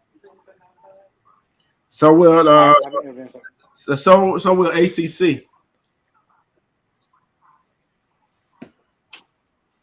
What'd you say? What'd you say? The Big 12 and the ACC is the ESPN. So what now, brother? The SEC, the Big 12 and the ACC is the ESPN. Yep. Yep. Oh man, I'm so excited. Them ABC games, the Saturday night games. You gonna have like a 9 o'clock game. The SEC gonna have 9 o'clock games, man. That's what I'm saying, Sniper. It's like it's set up cost of bet, man. All he got to do, bro, is show up and show out like he did last year. See, last year, man, he didn't get the spotlight because the schedule was kind of weak. This year, he gonna have the spotlight, bro. He gonna have the Yeah. spotlight. I think. Yeah, he's definitely going to have the spotlight because at the end of the timing of the games is going to be, it's going to help him a lot. I think he got a lot of things he does well, and he's going to. And I think that with his receiving core he got now, plus running backs that can catch out the backfield, I think he's going to do. He's going to have a great season. But I want to see what players are come out of the thick of thing as to have a front runner. Hey man, I'm telling you, bro, that I really do believe the Hello, Heisman Clarence. Trophy. Salute to you, Clarence. Clarence Banks Jr. Salute to you, I can't brother. wait to see some interceptions and touchdowns. That's what I can't wait to see. Them interceptions be bomb. Okay, those are the best ones. I love the quarterback sacks. That's what that be. Well, those are good too. Those are good too. Can't throw the ball fast enough. Knock his ass down. What I want to see, boy. I can't wait. I tell you what I like to see. I like to see the linebacker go in. So we're gonna win that every time. I want to see who win that one right now. Linebacker, running back. Okay. Mm-hmm. I like to see receivers putting moves on defensive backs. I like to see them boys when they yeah. Him. Mm-hmm. See, this right here is us and our best when football season come around. We don't cut no down. Look, even our own team won't cut no chase. So All right, y'all. We about to get up out of here. Thank you for coming. We appreciate that you guys came through. What you guys got to say goodbye? Hey, get ready, bro. This is gonna be a long ride. It's gonna be a long ride. Like I said, football in December. Playoff football, college football playoff in December. Man, it's a dream come true. We've talked about this, D-True, of the expansion and the possibility of having some games in December. I didn't think it would go to 12. I thought maybe it would go to 8. And I said, remember, baby, that first round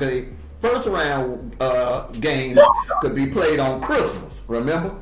but Them weak ass NBA games, I don't even watch them no more. it's gonna be fun. It's gonna be a fun season. So buckle up, get your popcorn, get your soda, get your beer, whatever you're drinking. Make sure your barbecue's on point. Cause guess what? It's gonna be a ride here. It's gonna be a roller coaster. And we're gonna be fussing at each other, disagreeing with each other. But it's gonna be a fun ride. Yep. All right, everyone. Hey. Agree to disagree, y'all. Have a great evening. What you got to say, Snipe?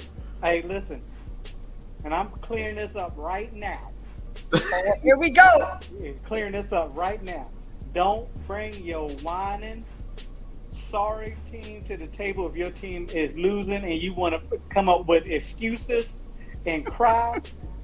You Alabama fans, I don't want to hear not near word from y'all. I already told you what you're going to be like. I don't want to hear not near word about Alabama. It's just their coach's first year. I don't want to hear that trash. Put your big boy panties on and let's roll out. It's going to be a great season, y'all. I can't wait. Yes. All right. Okay. Y'all have All a great right. evening.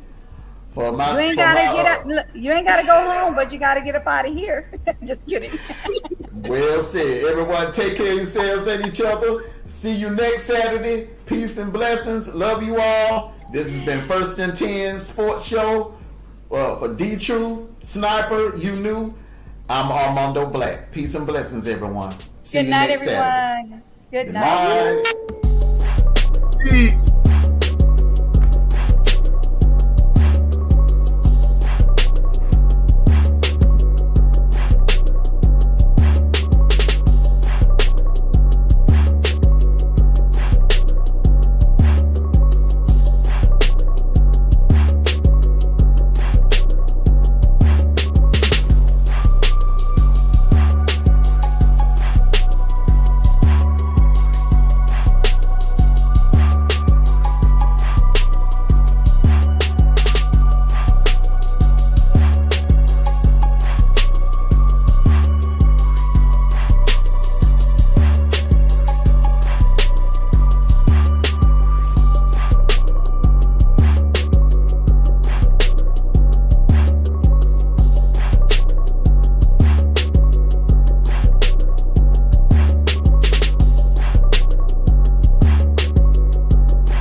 Welcome to WPC Art Factory, where creativity knows no bounds and art comes to life.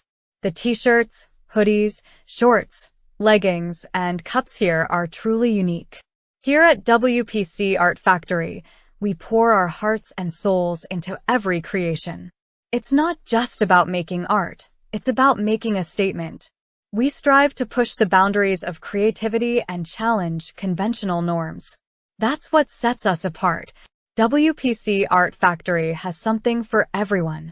Experience the magic of art like never before. Visit us today and let your imagination soar, where the designs are created by us and made by Together We Break Chains Production.